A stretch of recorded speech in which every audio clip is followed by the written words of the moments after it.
Hello, সালামু আলাইকুম। সবাই ভালো আছেন তো? শুরু করেন, খাতা নেন। স্লাইড নেই না? স্লাইড আছে? দাও।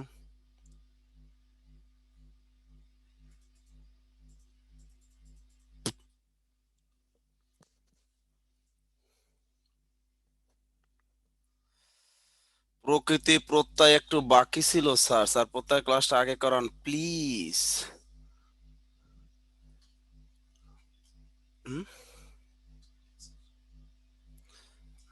আচ্ছা শোনেন, যারা পুরাতন আছেন তাদের পরে, এটা হলো একেবারে প্রথম নিউ ব্যাচ যাদের, তাদের আজকে ক্লাসটা হবে। প্রত্যয়ের ক্লাসটা হবে না এখন। এটা হলো নিউ ব্যাচের ক্লাস। অনেকে হয়তো ঢুকে পড়েছেন এর ভিতরে, ঠিক আছে?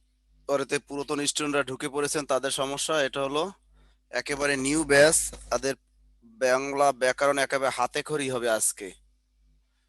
একেবারে যারা হাতে খড়ি তাদের জন্য।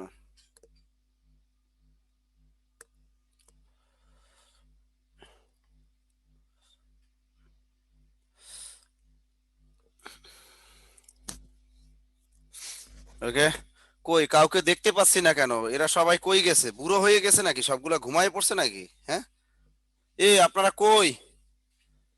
কাউকেই তো দেখতে পাচ্ছি না। সবাই কই? এ লেপের ভিতরে বসে পড়াশোনা করলে আমি ক্লাস নিব না। সহজ কথা হলো এটা একটাই। যদি কেউ লেপের ভিতরে, কম্বলের ভিতরে কেউ যদি ঘুমায় ঘুমায় ক্লাস করেন, আমি ক্লাস নিব না। উঠাইয়া একেবারে ক্লাস বন্ধ করে দিয়ে চলে যাব।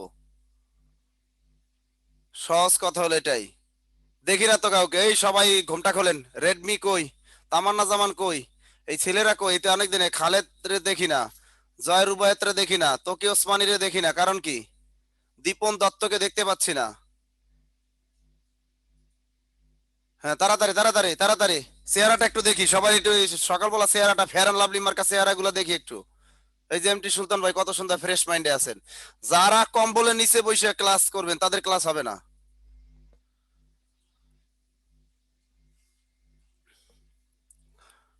তাড়াতাড়ি। এই যে দেখছো সুমাইয়া তুলিও আইসে পড়ছে। এই যে আরজিনা আক্তার বাহ, সবাই এসে পড়ছে। বাহ, কত সুন্দর এদের দেখছো। এই যে মিশেল মুনিরাও আসছে। কত সুন্দর এদের ফ্রেশ মাইন্ড, ফ্রেশ চেহারা। হ্যাঁ, এইগুলো না দেখলে ক্লাস জমে কও? হ্যাঁ, আমার চেহারা কি খারাপ এটা কও? তোমাদের চেহারা কি কারো খারাপ? এই যে এমনি শাহাদাত ভাই আসছেন আমাদের মাঝে। হ্যাঁ, এই যে জয় রুবায়েত আসছেন, কত সুন্দর মাশাআল্লাহ চেহারা। এত সুন্দর চেহারা নিয়ে তারপরে যদি আপনারা যদি এই ক্যামেরার সামনে না আসেন তাহলে হবে? হ্যাঁ, কোন? এই যে এই তোকি ওসমান, আপনারা কই? হ্যাঁ, আপনারা একটু এই যে ভেরি গুড, কত সুন্দর সুন্দর চেহারা আপনাদের। কিন্তু যারা খুলবে না, অনেকে আছে দেখবেন এরা স্বামী স্ত্রী ঘুমাইতে আছে, এরা কম্বলের নিচে বসে মোবাইলে ক্লাস করতেছে। এরকম যারা বিবাহিত আছে কিছু, এরা এই কাজগুলো করে। বুঝছেন? তাহলে আর বাংলা ব্যাকরণ আর হবে না নে। বুঝছেন? ব্যাকরণ শেখা হবে না নে। কারণ এক ঢিলে দুই পাখি মারা যাবে না, বুঝছেন? যখন যে কাজ ওই কাজই আমাদের করতে হবে। এখন ক্লাস ক্লাস করবেন। আজকের এই টপিকটা মনে করছে ভাষা ধ্বনি বর্ণমালা ইজি, এটা সবচেয়ে কঠিন একটা টপিক। এখান থেকে বিসিএস পরীক্ষায় প্রশ্ন ঘুরিয়ে ঘুরিয়ে ঘুরিয়ে ঘুরিয়ে আসে।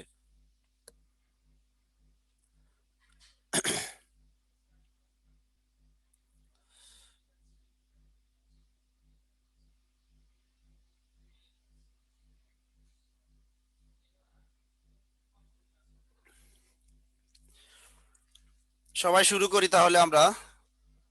এই তো অনেকেই চলে আসছেন। একটা জিনিস কি, যদি আমরা ক্লাস করতে যাই, যদি দেখি আমাদের ম্যাডামরা যদি ঘোমটা পরা থাকে, ক্লাস কি ভালো লাগবে? আমারে বলেন। ক্লাসে আমরা যখন ক্লাসে নেই, যদি ম্যাডাম যদি ঘোমটা পরে ক্লাসে আসে, ভালো লাগে? ভালো লাগে না। আমরা আমাদের অনার্সে একটা কোর্স ছিল, সাইকোলজি একটা কোর্স ছিল আমাদের অনার্সের। আমাদের এক ম্যাডাম পড়াইতো, ওনার নাম হলো আয়েশা ম্যাডাম, ঢাকা ইউনিভার্সিটির সাইকোলজি ডিপার্টমেন্টের ম্যাডাম। তো 100 মার্কের কোর্স ছিল আমাদের। ওই নন মেজর কোর্সটা উনি পড়াইতে আসতো। ওনার ক্লাস কোনো স্টুডেন্ট কোনোদিন মিস করে নাই। কোনোদিন আমি জীবনে মিস করি না, আর অন্য স্টুডেন্টরা করছে কিনা জানি না। তার ক্লাস নিত লাঞ্চের পরে সাধারণত 2টা 3টায় নিত, আমরা ক্লাস কখনো মিস করতাম না। কারণ ম্যাডাম এমন ভাবে ফ্যান এন্ড লাভলি মারতো, সাইজে গুইজে আসতো, নতুন নতুন শাড়ি পরতো, এক একদিন এক একটা শাড়ি পরতো, এত ক্রাশ মার্কা শাড়ি পরতো দেখে ফিদা। তা সামনের বেঞ্চে তো প্রতিদিন বসতাম সবাই আমরা, কোনোদিন মিস ছিল না। কোনো দিক দেখতাম ম্যাডাম যেদিন থ্রি পিস, মানে অনেকদিন থ্রি পিস পরে নাই, কোনোদিনও সবসময় 2 পিস পরে আসতো। তারে কোনোদিন দেখি নাই যে 3 পিস পরে ক্লাস নিছে। তারে সবসময় যেদিন শাড়ি ছাড়া আসতো, মানে 2 পিস পরে ক্লাস নিত। তা ছেলেরা তো এমনি ফিদা, সব তাকাই থাকতো, কোনো ক্লাস মিস নাই। তা ম্যাডামের এক স্যার আমাদের বলে যে তোমরা ওই ম্যাডামের ক্লাসে তো একদিনও মিস করো না, আর আমার ক্লাসে 1 ঘন্টা নিলেই বলো স্যারে দেন স্যারে দেন। আমরা কই স্যার আপনার মতো আর তো সে না, সে যে ক্লাস নেয় আর যে রস দেয় স্যার, ওইটি তো আমরা ফিদা, বুঝছেন। আমরা বাংলা ভাষার উৎপত্তি সম্পর্কে এখানে একটু দেখবো, এগুলো আপনারা পিডিএফ আকারে পাবেন। যে বাংলা ভাষার উৎপত্তি, পৃথিবীর সকল ভাষার জননী বলা হয় কোন ভাষাটাকে, সেটা হলো ইন্দো ইউরোপীয় ভাষা বংশকে বলা হয় পৃথিবীর সকল ভাষার মা। লিখে রাখুন। কি লিখছেন? কিন্তু আমাদের ক্লাস রুটিনে তো কোনো ম্যাডাম দেখলাম না। আরে ভাইজান, বিসিএস এর ক্লাস কি ম্যাডাম রে দিয়ে হয়? এটা কোনো কথা? ম্যাডামদের দিয়ে বিসিএস এর ক্লাস পড়ানো সম্ভব না, কারণ এত ধৈর্য, 12 ঘন্টা ক্লাস নেওয়া সম্ভব? গতকাল আমি একটানা 12 ঘন্টা ক্লাস নিছি। ম্যাডামরা 12 ঘন্টা ক্লাস নিলে তাদের প্রেম ফুরিয়ে যাইব, ছেলেদের শরীরে প্রেম একটু বেশি থাকে, বুঝছেন। তাহলে কি, এটা লিখে রাখুন, পৃথিবীর সকল ভাষার জননী বা মা বলা হয় ইন্দো ইউরোপীয় ভাষা বংশকে। লিখে রাখুন, যে যে পয়েন্ট বলবো সেগুলো লিখে রাখুন। পৃথিবীর সকল ভাষার মা বা জননী বলা হয় ইন্দো ইউরোপীয় ভাষা বংশকে। পৃথিবীর সকল ভাষার জননী বা মা বলা হয় ইন্দো ইউরোপীয় ভাষা বংশকে। একটু দ্রুত লিখবেন।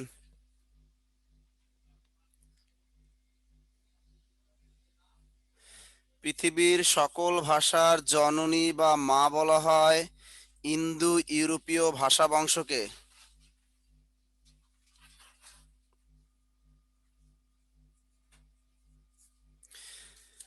লিখছেন?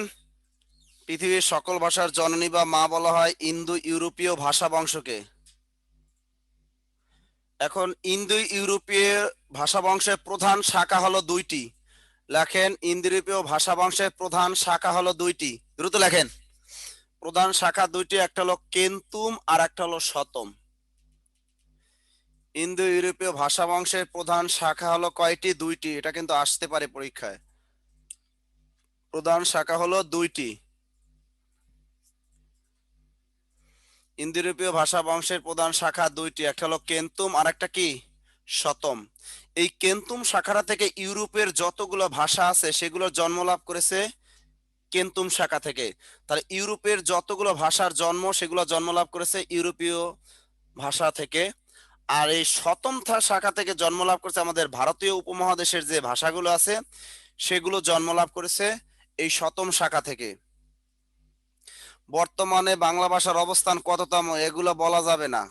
এগুলো যেদিন বিসিএস পরীক্ষা দিবেন তার 1 সপ্তাহ আগের যে ওয়েবসাইট দেখে নেবেন যে কত, ওটা আপডেট থাকতে হয়। ওগুলা বর্তমানে ষষ্ঠ আছে, কিন্তু এগুলো পড়ে কোনো লাভ নাই। ওগুলা যেদিন বিসিএস পরীক্ষা দিবেন তার 1 সপ্তাহ আগে কারেন্ট অ্যাফেয়ার্স দেখে নেবেন যে বর্তমানে বাংলা ভাষার অবস্থান কত।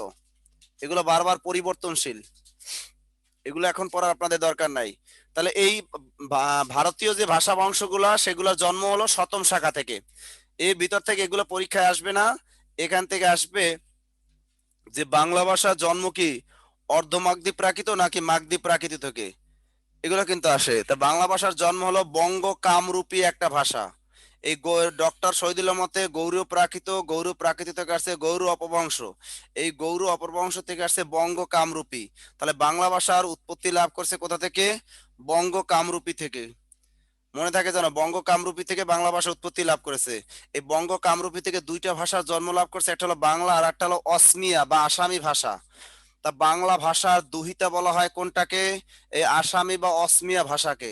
লিখে রাখুন, বাংলা ভাষার দুহিতা, সরি দুহিতা না, সরি সহোদর, বাংলা ভাষার সহোদর ভাষা বলা হয় অসমিয়া বা আসামি ভাষাকে বাংলা ভাষার সহোদর বা ভাই, বাংলা ভাষার সহোদর বা ভাই বলা হয় আসামি অথবা অসমিয়া ভাষাকে। অসমিয়া এটাকে ভাই বলা হয়, কারণ বঙ্গ কামরূপী ভাষা থেকে দুইটা ভাষার জন্ম লাভ করেছে, একটা হলো বাংলা আর একটা হলো অসমিয়া।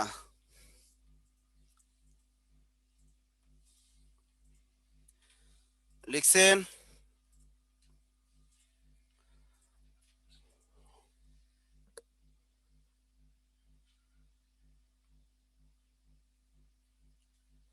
বাংলা ভাষারীতি, এবার আমরা শিখবো কি বাংলা ভাষারীতি। যেখান থেকে যতটুকু লাগবে ততটুকু পড়বো আমরা, অতিরিক্ত কোনো পড়াশোনা করার আমাদের কোনো দরকার নাই।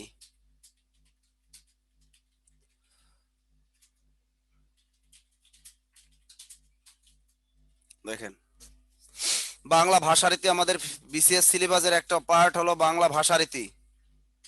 এটা হলো বিসিএস সিলেবাসের একটা পার্ট হলো বাংলা ভাষারীতি। শুধু বাংলা ভাষারীতি না, পৃথিবীর যে কোনো ভাষার ভাষারীতি হলো দুইটি। মনে রাখুন, পৃথিবীর যে কোনো ভাষার ভাষারীতি হলো কয়টা? দুইটা।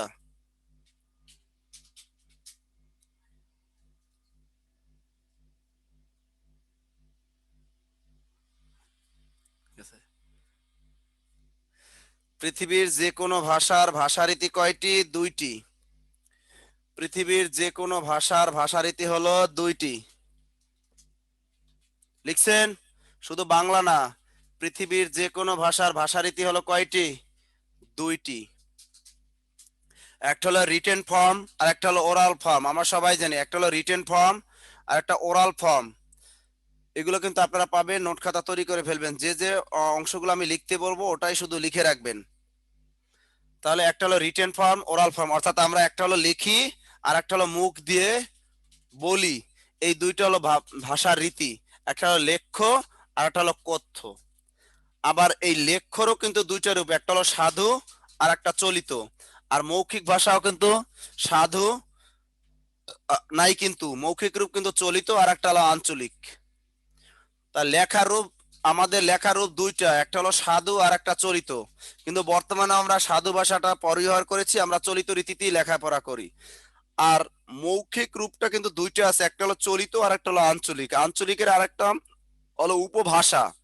আঞ্চলিকের আরেকটা নাম কি? উপভাষা। আমরা যখন কথা বলি তখন আমরা মাতৃভাষায় কথা বলি আর একটা কথা বলি স্ট্যান্ডার্ড ল্যাঙ্গুয়েজ। এই মাতৃভাষাটাকে কিন্তু আবার আঞ্চলিক ভাষাও বলা হয়। অর্থাৎ আমার মা যে ভাষায় কথা বলে সেটাকে বলা হয় মাতৃভাষা। এখন আমার ভাষা বরিশাল, আমার মা তো বরিশালের ভাষায় কথা বলে, তার মানে আমার মাতৃভাষা কি? বরিশাল্লা। আমার মাতৃভাষা কি? বরিশাল্লা। এগুলো মনে রাখতে হবে একটু। আর স্ট্যান্ডার্ড ল্যাঙ্গুয়েজ কি? যে আমি নদিয়া, কুষ্টিয়া নদিয়া অঞ্চলকে ভাষাকে কেন্দ্র করে যে ভাষার জন্ম লাভ করেছে সেটা বলে স্ট্যান্ডার্ড ল্যাঙ্গুয়েজ, আমরা যে ভাষায় কথা বলি আর কি। তাহলে মৌখিক ভাষার দুইটা রূপ, চলিত আর একটি হলো আঞ্চলিক।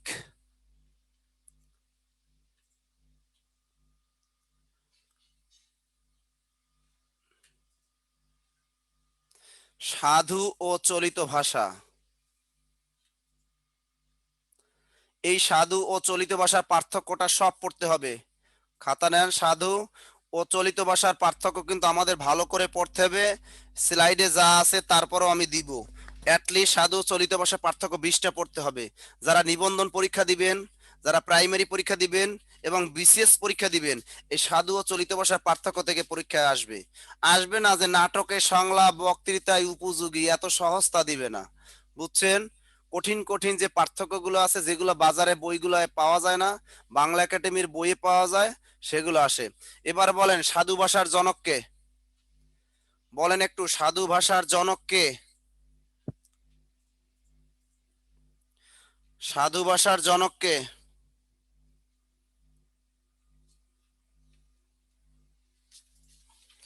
দ্রুত বলেন, সাধু ভাষার জনককে?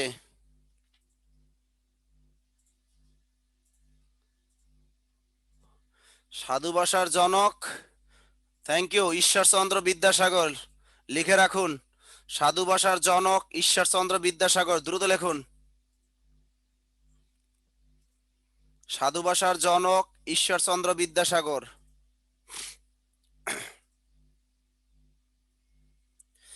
সাধু ভাষার জনক ঈশ্বরচন্দ্র বিদ্যাসাগর। সাধু ভাষার জনক ঈশ্বরচন্দ্র বিদ্যাসাগর। এই আবির আলী কই? আবির আলী তো শাটার বন্ধ করে রাখছে। অনেকে আবার কি দেখছো, এরা কি করতেছে, কেউ বসে বসে হয় নাস্তা করতেছে, দাঁত ব্রাশ করতেছে, এই কাজগুলা করতেছে, বুঝছেন? এরা ক্লাস করার কোনো মন নাই। যদি বিসিএস ক্যাডার হতে ইচ্ছে করে, যদি চাকরি একটা পেতে ইচ্ছে করে, তাহলে ক্লাস করতে হইব, কথা হলো ফাইনাল। আর যারা চিন্তা করতেছেন না অনলাইনে আমরা ঢুকেছি, শুধু কনফিডেন্সে ভর্তি হয়েছি, শুধু স্যারদের মিষ্টি মিষ্টি কথা শুনবো আর মানে বিনোদনের জন্য আসছেন, তাদের কথা আলাদা। আর যাদের একমাত্র এবার কিন্তু অনেকগুলা সার্কুলার আসছে, এই যে এনএসআই নিয়োগ দিল, অনেকগুলা সার্কুলার আসছে, আপনাদের লাগবে হলো একটা চাকরি। একটা চাকরি জব দরকার রে ভাই। পকেটে যদি টাকা না থাকে আপনাকে কেউ জিজ্ঞেস করবে না। এত রোমান্স দিয়ে প্রেম করতেছেন, চুটিয়ে প্রেম করতেছেন, যখনই দেখবেন যে চাকরি না হইবে না, ওই গার্লফ্রেন্ড আরেকজনের সাথে চলে যাবে, এটা 100% সত্য কথা। যখন দেখবেন যে চাকরি নাই, তোমার লাথি মাইরা চলে যাইবে একেবারে, লাথি মাইরা চলে যাবে একেবারে গার্লফ্রেন্ড। বলবো আরে বেটা তোর তো ফকিন্নি বেটায়, তোর একটা চাকরি নাই কিছু না, তোর সাথে আমি বিয়ে করুম কেন বেটায়? আমি তো বিয়ে করতেছি ফরেন। সে কি থাকে? ইটালি থাকে, জার্মানি থাকে, তাকে বিয়ে করতেছি, সে তো আমাকে বিদেশে নিয়ে যাবে। কত বাড়ি গাড়ি, প্যারাডো গাড়িতে চড়বো, বিসিএস ক্যাডার বিয়ে করব, তোর মতো ফকিন্নিরে বিয়ে করে কি বেটা? তোর সাথে প্রেম করছে, এটাই তো তোর লাভ হইছে বেটা, যে এটাই তো বোনাস পাইছো, এইরকম কইবে, বুঝছেন? এই জন্য বলি পড়াশোনা করেন একটু, পড়াশোনা করেন, আর কম্বলের ভিতরে থাইকেন না, পড়াশোনা করেন। তাহলে সাধু ভাষার এবারে বলেন যে সাধু ভাষা প্রথম কে ব্যবহার করেন? এবার লেখেন সাধু ভাষা প্রথম ব্যবহার করেন। সাধু ভাষা পরিভাষাটি প্রথম ব্যবহার করেন, এটা কিন্তু আসে। সাধু ভাষা পরিভাষাটি প্রথম ব্যবহার করেন, অথবা সাধু ভাষা প্রথম ব্যবহার করেন। সাধু ভাষা পরিভাষাটি প্রথম ব্যবহার করেন, অথবা সর্বপ্রথম সাধু ভাষা ব্যবহার করেন।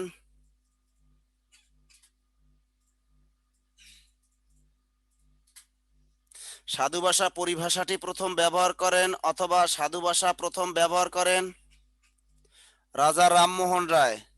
রাজা রামমোহন রায় 1815 সালে বেদান্ত গ্রন্থে, রাজা রামমোহন রায় 1815 সালে বেদান্ত গ্রন্থে, রাজা রামমোহন রায় 1815 সালে বেদান্ত গ্রন্থে, 1815 সালে বেদান্ত গ্রন্থে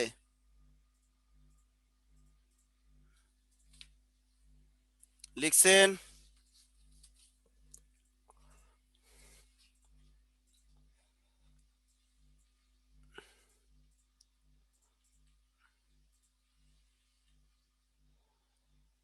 এই যে ব্যক্তিটা, এই হলো আমাদের সাধু ভাষার জনক।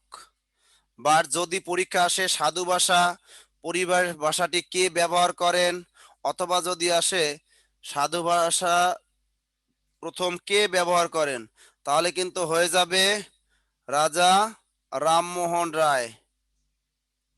এই যে ব্যক্তি, কিউট একটা ব্যক্তি, মাথায় একটা পাগড়ি আছে, এই ব্যক্তিটাই কিন্তু আমাদের সাধু ভাষা পরিভাষাটি প্রথম ব্যবহার করেন, অথবা সাধু ভাষা প্রথম ব্যবহার করেন কে? এই রাজা রামমোহন রায়। এরপরে চলিত ভাষার জনক, অথবা চলিত রীতির প্রবর্তক, অথবা চলিত ভাষা রীতির প্রথম ব্যবহারকারী কে? অর্থাৎ চলিত কথাটা যদি আসে, কি সাদাত ভাই ঘুম আসতেছে নাকি চোখে? হ্যাঁ বুঝছি বুঝছি। আরে ভাই আমি তো সকাল 8টায় একটা ক্লাস নিলাম। আমি তো সেই দেখেন কাল রাত 11টা পর্যন্ত শ্রীকৃষ্ণ কীর্তন পড়াইলাম। রাত 11টা পর্যন্ত কালকে শ্রীকৃষ্ণ কীর্তন পড়াইলাম, আবার সকাল 8টায় ক্লাস নিলাম, এরপর আবার 10টায়। তারপর যদি আপনারা কি করেন, সারাতে চ্যাটিং করেন না? হুম, বুঝেছি বুঝেছি। তাহলে চলিত রীতি যদি কোনো কিছু আছে, উত্তর এক কথায় দিবেন প্রমথ চৌধুরী, আর কোনো গান নাই।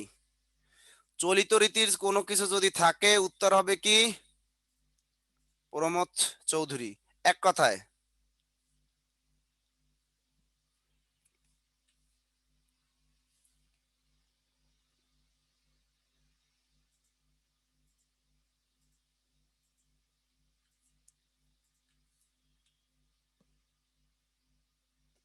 অর্থাৎ চলিত ভাষারীতির কোনো প্রশ্ন আসলে উত্তর হবে আমাদের প্রমথ চৌধুরী। ঠিক আছে, এটা একেবারে সহজ যে চলিত রীতি কত কিছু মানে ব্যবহারকারী জনক যা কিছু আসবে উত্তর হবে আমাদের প্রমথ চৌধুরী, এক কথায়।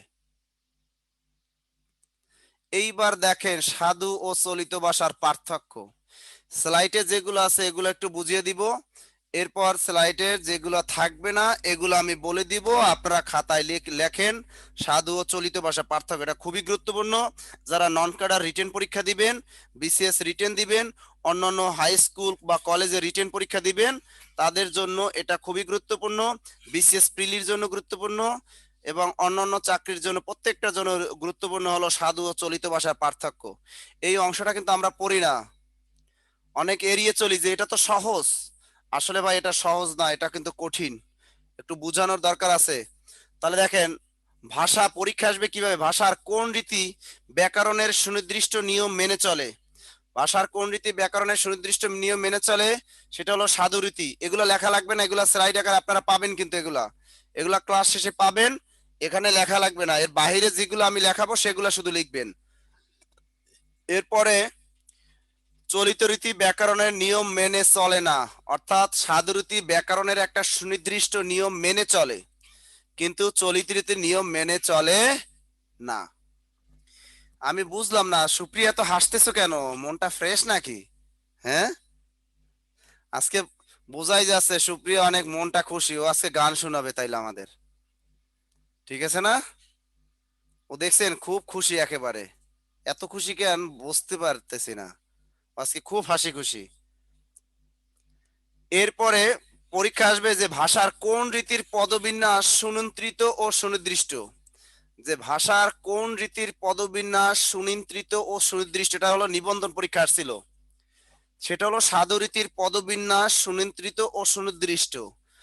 আবার পরীক্ষা আসতে পারে ভাষার কোন রীতির পদবিন্যাস সুনিয়ন্ত্রিত ও সুনির্দিষ্ট নয়, সেটা হলো চলিত রীতি। পরীক্ষা আসে যে সাহিত্যের মানে ভাষার কোন রীতি সাহিত্যের গাম্ভীর্য ও আভিজাত্য প্রকাশ পায়। তাহলে ভাষার কোন রীতিতে সাহিত্যের গাম্ভীর্য ও আভিজাত্য প্রকাশ পায়, এটা হলো খাদ্য অধিদপ্তর নিয়োগ পরীক্ষা আসছিল, এটা হলো সাধু রীতিতে। আর চলিত রীতিতে প্রকাশ পায় না। পরীক্ষা আসে ভাষার কোন রীতি গুরুগম্ভীর ও তৎসম শব্দবহুল, 29তম বিসিএস পরীক্ষা আসছিল যে ভাষার কোন রীতি গুরুগম্ভীর ও তৎসম শব্দবহুল, সেটা হলো সাধু রীতি। আমরা জানি সাধু রীতিতে সবসময় সংস্কৃত শব্দ বা তৎসম শব্দগুলা বেশি ব্যবহার হয়। এরপরে আর ভাষার কোন রীতি তদ্ভব শব্দবহুল, পরীক্ষা আসে যে ভাষার কোন রীতি তদ্ভব শব্দবহুল, সেটা হলো চলিত রীতি। এটা হলো তদ্ভব শব্দবহুল, আর এটা হলো তৎসম শব্দবহুল হলো সাধু রীতি, আর চলিত রীতি হলো তদ্ভব বা খাঁটি বাংলা শব্দবহুল।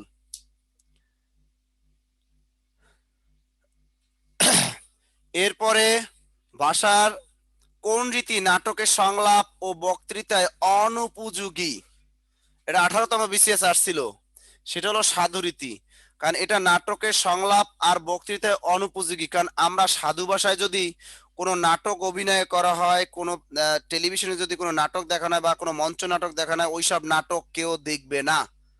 যদি বলি আমি ভাত খাইতে যাইব, হবে নাকি? এরকম সাধু ভাষা বলা যাবে না।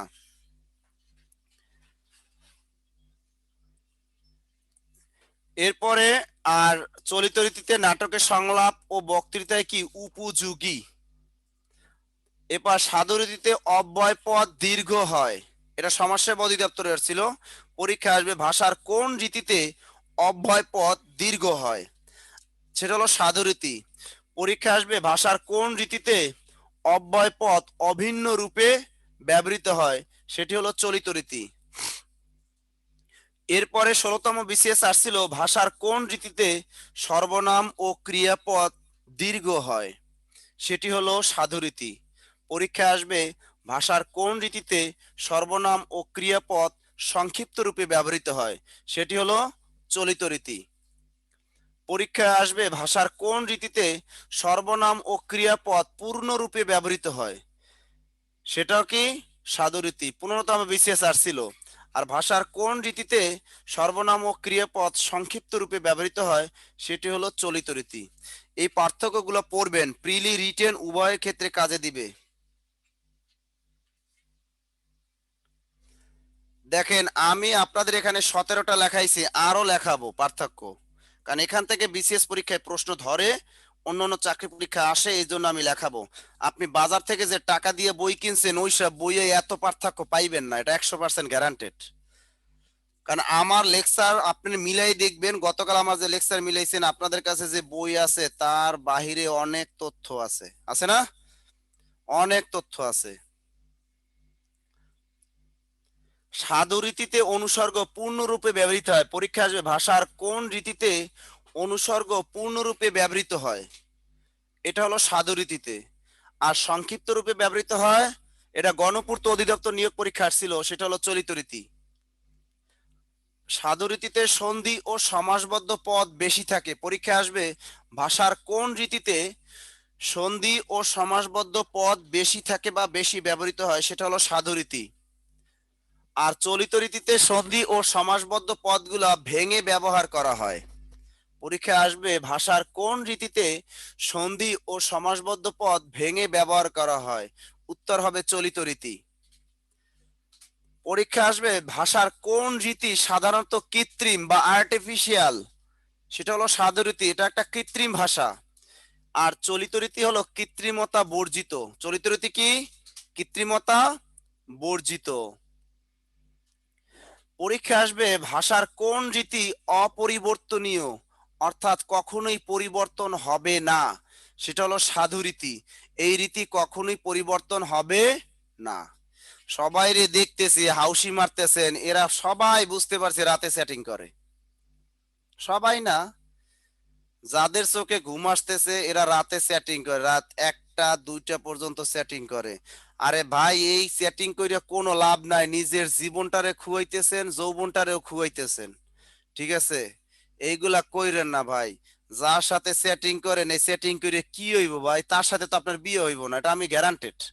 আপনি যার সাথে এখন সেটিং করতেছেন, যার সাথে প্রেম করতেছেন, আমি লিখিত গ্যারান্টি দিয়ে দিলাম আপনার তার সাথে জীবনও বিয়ে হইব না। মেয়ে কি আর ছেলে কি, আপনার উভয়ের ক্ষেত্রে কথাটা প্রযোজ্য। তার সাথে জীবনও বিয়ে হবে না, এত রসের আলাপ করতেছেন রাতে, কিন্তু আর জীবন হইব না।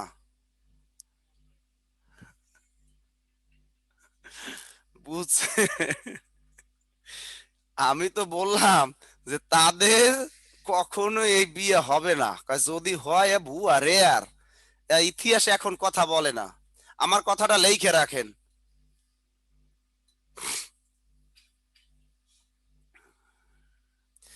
এইটা সত্য কথা, প্রেম করবেন সমস্যা নাই ভাই, প্রেম ছাড়া মানুষ বাঁচে না, করবেন। প্রেম ছাড়া মানুষ বাঁচতে পারে না, করেন সমস্যা নাই। আপনার ইচ্ছা জাগছে করেন, সমস্যা কি? কিন্তু ভাই করেন জাস্ট টাইম পাস করেন, কারণ আপনি জানেন তার সাথে তো বিয়ে হবেই না। একটু টাইম পাস করবে, ভালো লাগে না তখন তাকে ফোন দেন। একটু কি করবেন, আপনি প্রেম করেন তার সাথে কি একটু কথা বলবেন, ডাইরেক্ট মেসেঞ্জারে কল দিয়ে তার সাথে 10 মিনিট কথা বলবেন বা 20 মিনিট কথা বলবেন। কথা বলবো বলবো আচ্ছা ঠিক আছে গুড নাইট, আপনি ঘুমিয়ে পড়েন। অনেকের মনে ভয় আছে স্যার এরকম করলে তো ব্রেকআপ হয়ে যাবে, আরে ভাই যাকটা ব্রেকআপ হয় সমস্যা কি, আরেকটা ধরবেন, ঠিক আছে আরেকটা ধরবেন, সমস্যা কি? এই জন্য আরেকটা ধরবেন। আপনার সাথে যার মনে মিলবে না তার সাথে আপনি কেন কথা বলবেন, কেন প্রেম করবেন? কারণ মনে রাখবেন এই কথাগুলো কিন্তু মেন্টাল অ্যাবিলিটির কথা বলতেছি আমি। কিছু মেয়ে আছে বা কিছু ছেলে আছে তারা চাবে আপনার ভবিষ্যৎটা নষ্ট করে দিতে, কিছু ছেলে আছে সবসময় চাবে যে আপনি যাতে ভবিষ্যতে ভালো কিছু করতে না পারেন, এই জন্য আপনার কেরিয়ারটা ধ্বংস করতে করে দিতে চাবে। কিছু মেয়েও কিন্তু এরকম চাবে যে একটা ছেলের কেরিয়ারটা নষ্ট করে দিতে। আপনি পড়াশোনা করতেছেন, বিশেষ পড়তেছেন, ওই মেয়ে চাবে আপনার কেরিয়ারটা ধ্বংস করে দিতে। সে আপনাকে এত মেসেজ দিবে, সকাল বিকাল 3-24 ঘন্টা মেসেজ দিবে, এই বাবু তুমি খাইছো, বাবু তুমি ঘুমাইছো, বাবু তুমি কি করো, এরকম সুন্দর সুন্দর মিষ্টি মিষ্টি কথা বলবে। দেখবা তুমি তো ফিদা হয়ে যাবা, বলো ইস এই মেয়েটা আমাকে এত লাভ করে, এত লাভ করে। কিন্তু দেখবা এই তোমারে আইক্যালা বাস দিতেছে। বরিশালের ভাষায় খাস বাংলায় বলে কি, সব আইক্যালা বাস দিতেছে মনে করবেন, এই মেয়ে আপনার লাইফটারে ধ্বংস করে দিবে।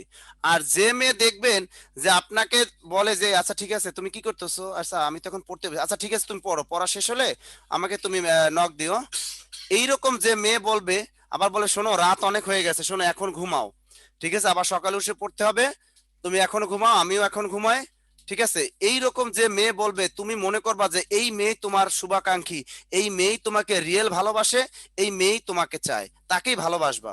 ছেলেদের ক্ষেত্রে মেয়েদের ক্ষেত্রেও কিন্তু তাই, একই জিনিস।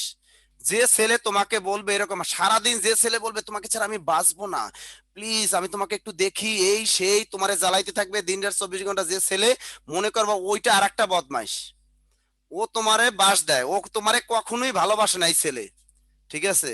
আর যে ছেলে দেখবো সবসময় কেয়ার নেবে, যে বলবে আচ্ছা তুমি আজকে কতটুকু পড়াশোনা করছো, আজকে ইংরেজি পড়ছো কতটুকু, বাংলা কতটুকু শেষ করছো, আজকে জিকে কতটুকু পড়েছো, যে ছেলে সবসময় তোমাকে এইসব কথাবার্তা বলবে, ঠিক আছে, দেখবা ওই ছেলেই তোমার ভালো চায়, ওই ছেলেই তোমাকে ভালোবাসে। বুঝছেন, এই কথাগুলো যা বললাম এই কথাগুলো কাজে দিবে ভাই, আমি যা বলছি সব সত্য কথা। এইসব ছেলে মেয়েদের সাথে আপনারা প্রেম করুন। বারবার ছেলে মেয়ে উভয়ের ক্ষেত্রে বললাম, কোনো ছেলে যদি কোনো মেয়ে আপনাদেরকে যদি এরকম বলে সারাদিন, এই চলো ঘুরতে যাই, অমুক যাই, তমুক করি, এমুক করি, সেটিং করি, মনে করো তোমার লাইফটা সে ধ্বংস করার জন্য রেডি। ভাই এগুলা বাদ দেন, এই বাদ দেন, যদি চাকরি না থাকে আপনার একটা আইডেন্টিটি নাই ভাই, আপনার একটা আইডেন্টিটি নাই, একটা ফ্যামিলি তাকিয়ে আছে আপনার দিকে, পিতামাতা কত কষ্ট করে আপনাদের মানুষ করেছে, তাকিয়ে আছে আপনাদের দিকে, আর আপনি যদি এইগুলো করেন হবে ভাই। এই যে প্রেমই বাত, আগে জব তারপর বিয়ে, সমস্যা নাই আপনি বিয়েটা করে নেন, সমস্যা নাই ভাই, যদি সে আপনার ভালো চায়। বিয়ে করলে কি মানুষের কি পড়াশোনা নষ্ট হয়? কখনোই না। বিয়ে করলে কখনোই আপনাদের পড়াশোনা নষ্ট হবে না, কারণ কি আপনার সেই মতো হাজবেন্ড হতে হবে, সেরকম আপনার মনের মতো মানুষ হতে হবে, ঠিক আছে। ওই হাজবেন্ড তার স্ত্রী ভালো চায়, যে হাজবেন্ড তার স্ত্রীকে রিয়েলি ভালোবাসে। আবার ওই মেয়ে তার হাজবেন্ডকে ভালো চায়, তারা যে হাজবেন্ডকে, কোঅপারেট থাকতে হবে দুজনের ভিতরে। যাই হোক, অনেক কথা বললাম, এ কথাগুলা কিন্তু নাসির স্যারের কথাগুলা মনে রাখবেন, 100% সত্য কথা।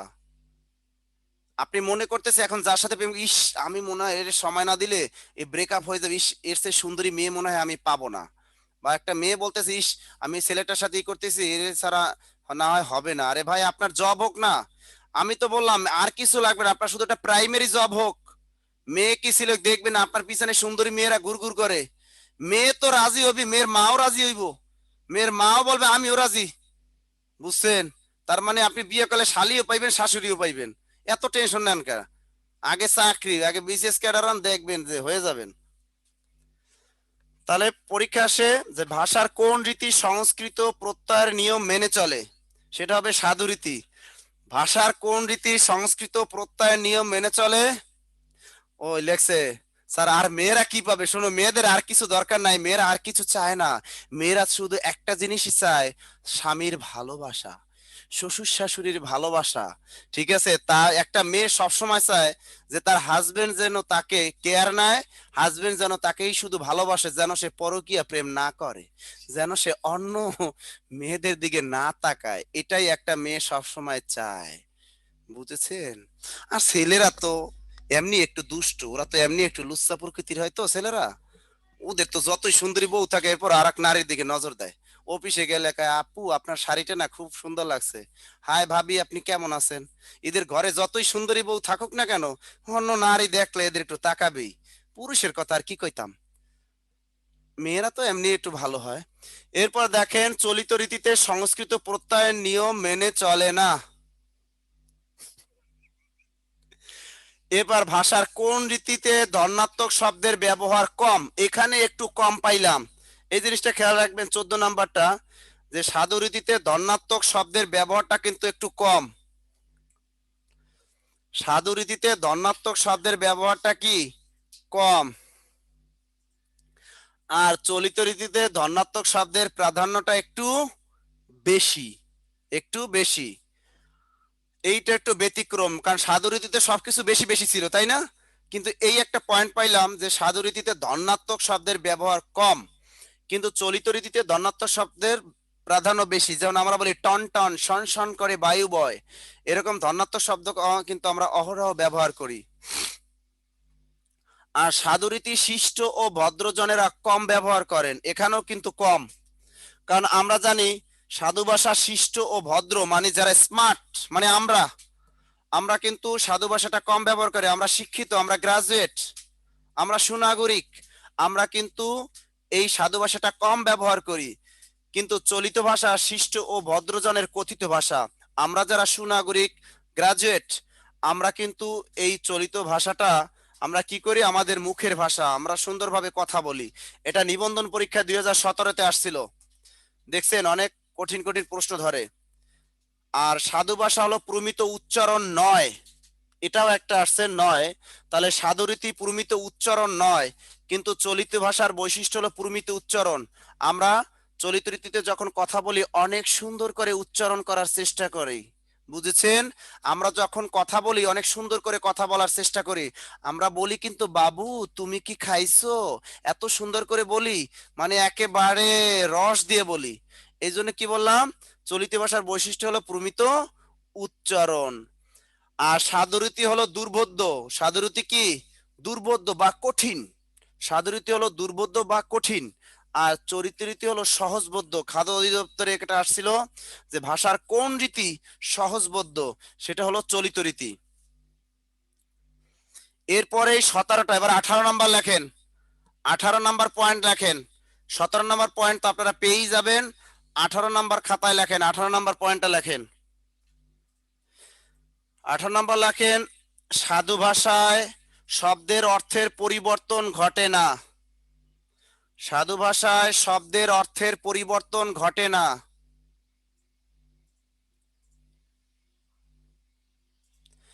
সাধু ভাষায় শব্দের অর্থের পরিবর্তন ঘটে না, অর্থাৎ সাধুরীতিতে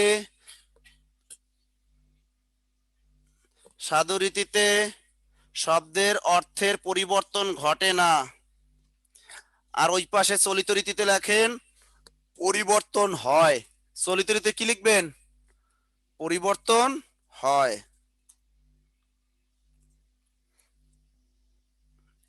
ওই পাশে লিখবেন পরিবর্তন হয়। লিখছেন? একটু আওয়াজ দিয়েন, লিখছেন?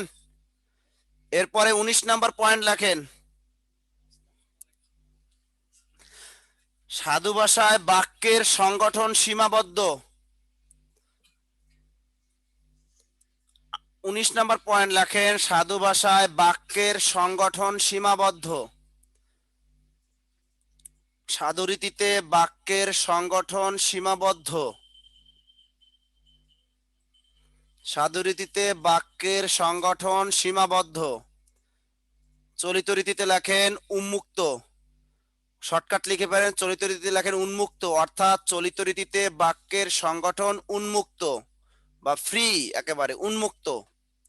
চলিত রীতিতে বাক্যের সংগঠন উন্মুক্ত। লিখেছেন? এরপরে লেখেন 20 নাম্বার পয়েন্ট, সাধু ভাষায় যৌগিক ক্রিয়ার ব্যবহার অধিক।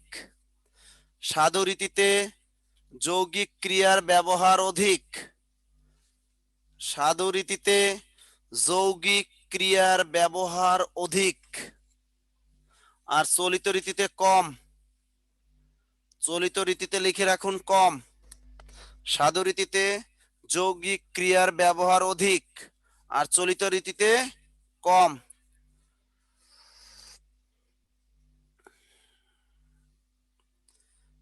লিখছেন? 21 নম্বর পয়েন্ট, সাধু ভাষা মার্জিত। সাধু ভাষা হলো মার্জিত।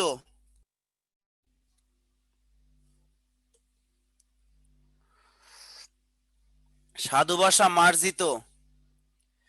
এরপরে চলিত রীতি লেখেন, চলিত ভাষা চটুল, জীবন্ত ও লোকায়ত। চলিত ভাষা চটুল, চ টয়রসুকের টুল আর চটুল। চলিত ভাষা চটুল, চ টয়রসুকের টুল আর চটুল। চলিত ভাষা চটুল, চ টস্কের টুল আর চটুল, জীবন্ত ও লোকায়ত। জীবন্ত ও লোকায়ত।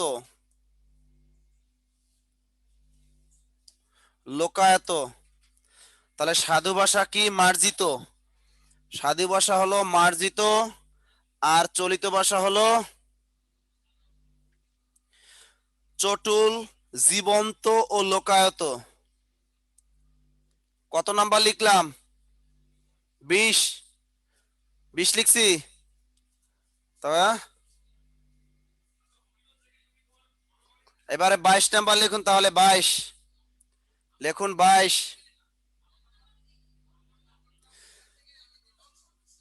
সাধুরীতি ধ্বনি পরিবর্তনের নিয়ম মেনে চলে। সাধুরীতি ধ্বনি পরিবর্তনের নিয়ম মেনে চলে। চলিত রীতি ধ্বনি পরিবর্তনের নিয়ম মেনে চলে না।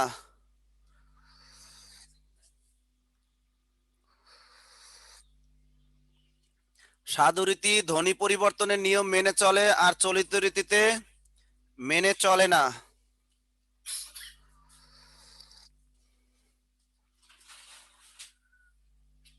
লিখছেন?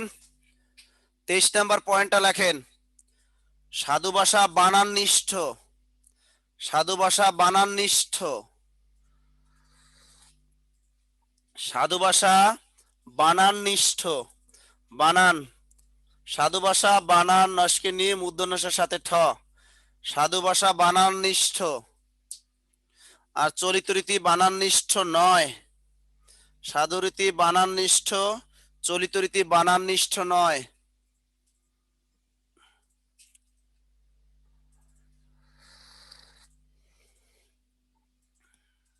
লিখছেন? পরের পয়েন্টটা লেখেন। সাধু ভাষায় তৎসম অব্যয় ব্যবহৃত হয়। সাধু ভাষায় তৎসম অব্যয় ব্যবহৃত হয়। সাধু ভাষায় তৎসম অব্যয় ব্যবহৃত হয়। সাধু ভাষায় তৎসম অব্যয় ব্যবহৃত হয়, আর চলিত রীতিতে তদ্ভব অব্যয় ব্যবহৃত হয়। চলিত রীতিতে তদ্ভব অব্যয় ব্যবহৃত হয়। চলিত রীতিতে তদ্ভব অব্যয় ব্যবহৃত হয়।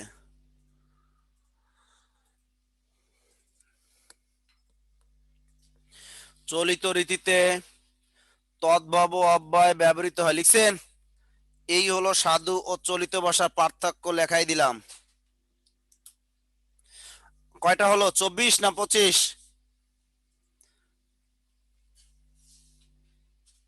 24। তাহলে আর একটা পুরাই দিই, 25টা বানাই দিই, ঠিক না? লেখেন 25, আর একটা বানাই দিই 25। সাধু ভাষায় যৌগিক ক্রিয়ার ব্যবহার দিই, ওটা লেখাইছি? ওটা লেখাইছি, তাহলে আর একটা পড়াই। লেখেন সাধু রীতি সর্বজন গ্রাহ্য লেখার ভাষা। সাধু রীতি সর্বজন গ্রাহ্য লেখার ভাষা। সাধু রীতি সর্বজন গ্রাহ্য লেখার ভাষা। সাধু রীতি সর্বজন গ্রাহ্য লেখার ভাষা। সাধু রীতি সর্বজন গ্রাহ্য লেখার ভাষা। আর চলিত রীতি, চলিত রীতি, চলিত রীতি সর্বজন বোধ্য মুখের ও লেখার ভাষা। মুখের ও লেখার ভাষা। হ্যালো সালাম, বলেন। হ্যাঁ, হ্যাঁ, আবার কি?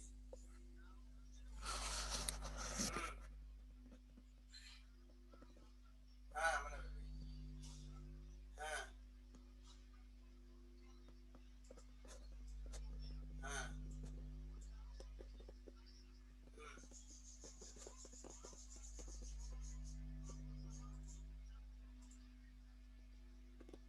ও, হ্যাঁ,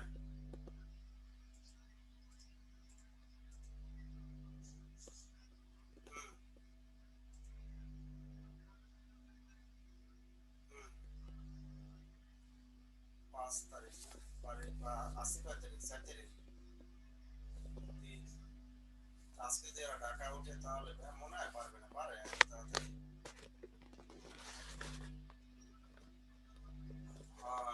আচ্ছা ঠিক আছে, আমাদের সাথে আজকে আমি কথা বলি নিয়ে।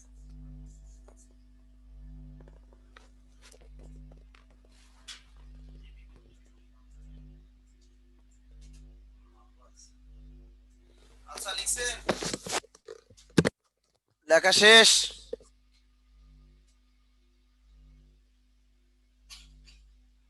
তাহলে এখন আমরা চলে যাই, সাধু ও চলিত ভাষার পার্থক্যটা সুন্দর মতো পড়লাম আমরা। এরপরে দেখবো যে আমরা অন্য কি আছে সেটা একটু দেখার চেষ্টা করি।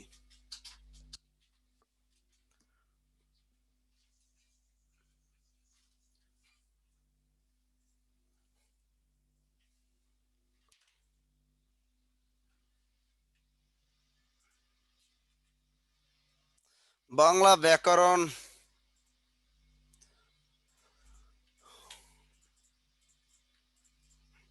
মর্নিং রিফ্রেশমেন্টের দরকার নাই, আপনারা এমনি মর্নিং রিফ্রেশমেন্টে সবাই আছেন। কেউ গান পারেন না? হ্যাঁ, এই গান পারেন কে?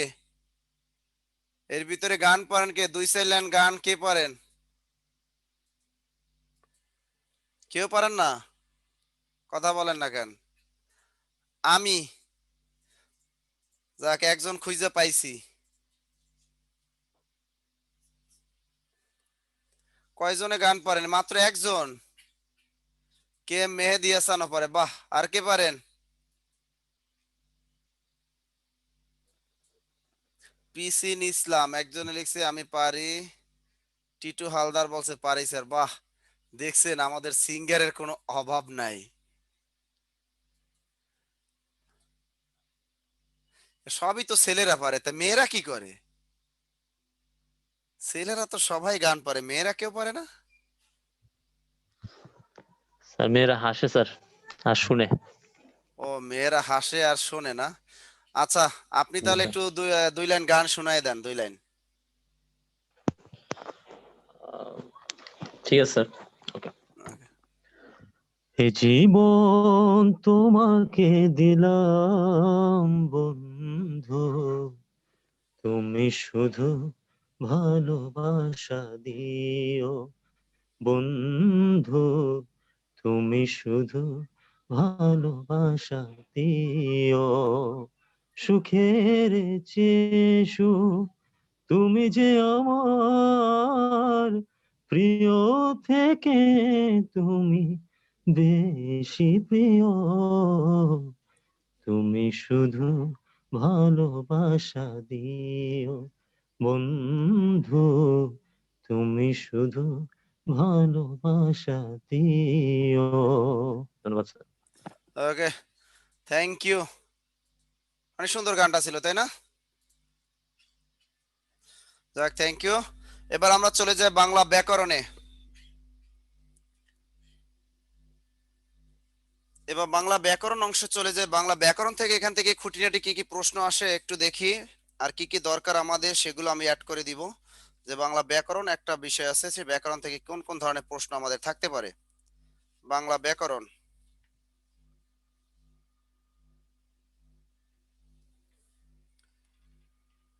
লেখেন ব্যাকরণ চর্চার আদি ভূমি হলো গ্রিস।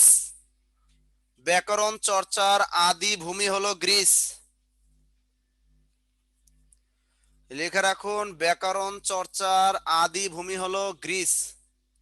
আগের স্লাইডটা লাগবো না, ওটা পাবেন আপনারা, ওটা বেশি বোঝানোর কিছুই নাই। ব্যাকরণ চর্চার আদি ভূমি হলো গ্রিস, পারবেন তো?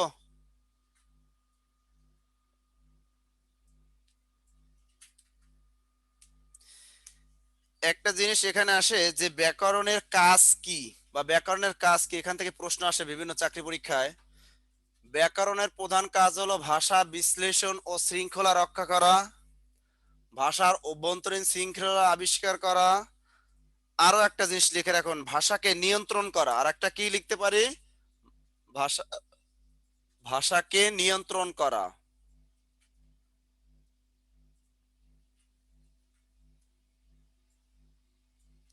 ভাষাকে নিয়ন্ত্রণ করা। তাহলে কি বললাম, ব্যাকরণের কাজ কি? ব্যাকরণের কাজ হলো ভাষা বিশ্লেষণ ও শৃঙ্খলা রক্ষা করা, অথবা ভাষার অভ্যন্তরীণ শৃঙ্খলা আবিষ্কার করা, অথবা ভাষাকে নিয়ন্ত্রণ করা। এটা একটু লিখে রাখুন যে ব্যাকরণের প্রধান কাজ হলো ভাষাকে বিশ্লেষণ ও শৃঙ্খলা রক্ষা করা, ভাষাকে বিশ্লেষণ ও শৃঙ্খলা রক্ষা করা, অথবা ভাষার অভ্যন্তরীণ শৃঙ্খলা আবিষ্কার করা, অথবা ভাষাকে নিয়ন্ত্রণ করা। এই তিনটা পয়েন্ট মনে রাখবেন, এটা হলো ব্যাকরণের কাজ। ব্যাকরণের কাজ হলো ভাষা বিশ্লেষণ ও শৃঙ্খলা রক্ষা করা, অথবা ভাষার অভ্যন্তরীণ শৃঙ্খলা আবিষ্কার করা, অথবা ভাষাকে নিয়ন্ত্রণ করা। লিখেছেন? লেখা শেষ? এরপরে হলো ব্যাকরণের মূল উদ্দেশ্যটা কি, এটা পরীক্ষা আসে কিন্তু। ব্যাকরণের মূল উদ্দেশ্য হলো ভাষার ইতিহাস বর্ণনা করা। ব্যাকরণের মূল উদ্দেশ্য হলো ভাষার ইতিহাস বর্ণনা করা। এরপর হলো ব্যাকরণ ভাষাকে কি নির্দেশ করে, এটা এনবিআর নিয়োগ পরীক্ষা ছিল। ব্যাকরণ ভাষাকে বর্ণনা করতে নির্দেশ করে।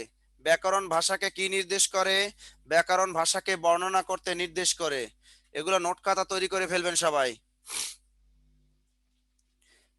এরপরে যে জিনিসটা একটু লিখে রাখুন, ব্যাকরণকে বলা হয় ভাষার সংবিধান। ব্যাকরণকে বলা হয় ভাষার সংবিধান। লিখে রাখুন, ব্যাকরণকে বলা হয় ভাষার সংবিধান। ব্যাকরণকে বলা হয় ভাষার সংবিধান। ব্যাকরণকে বলা হয় ভাষার সংবিধান।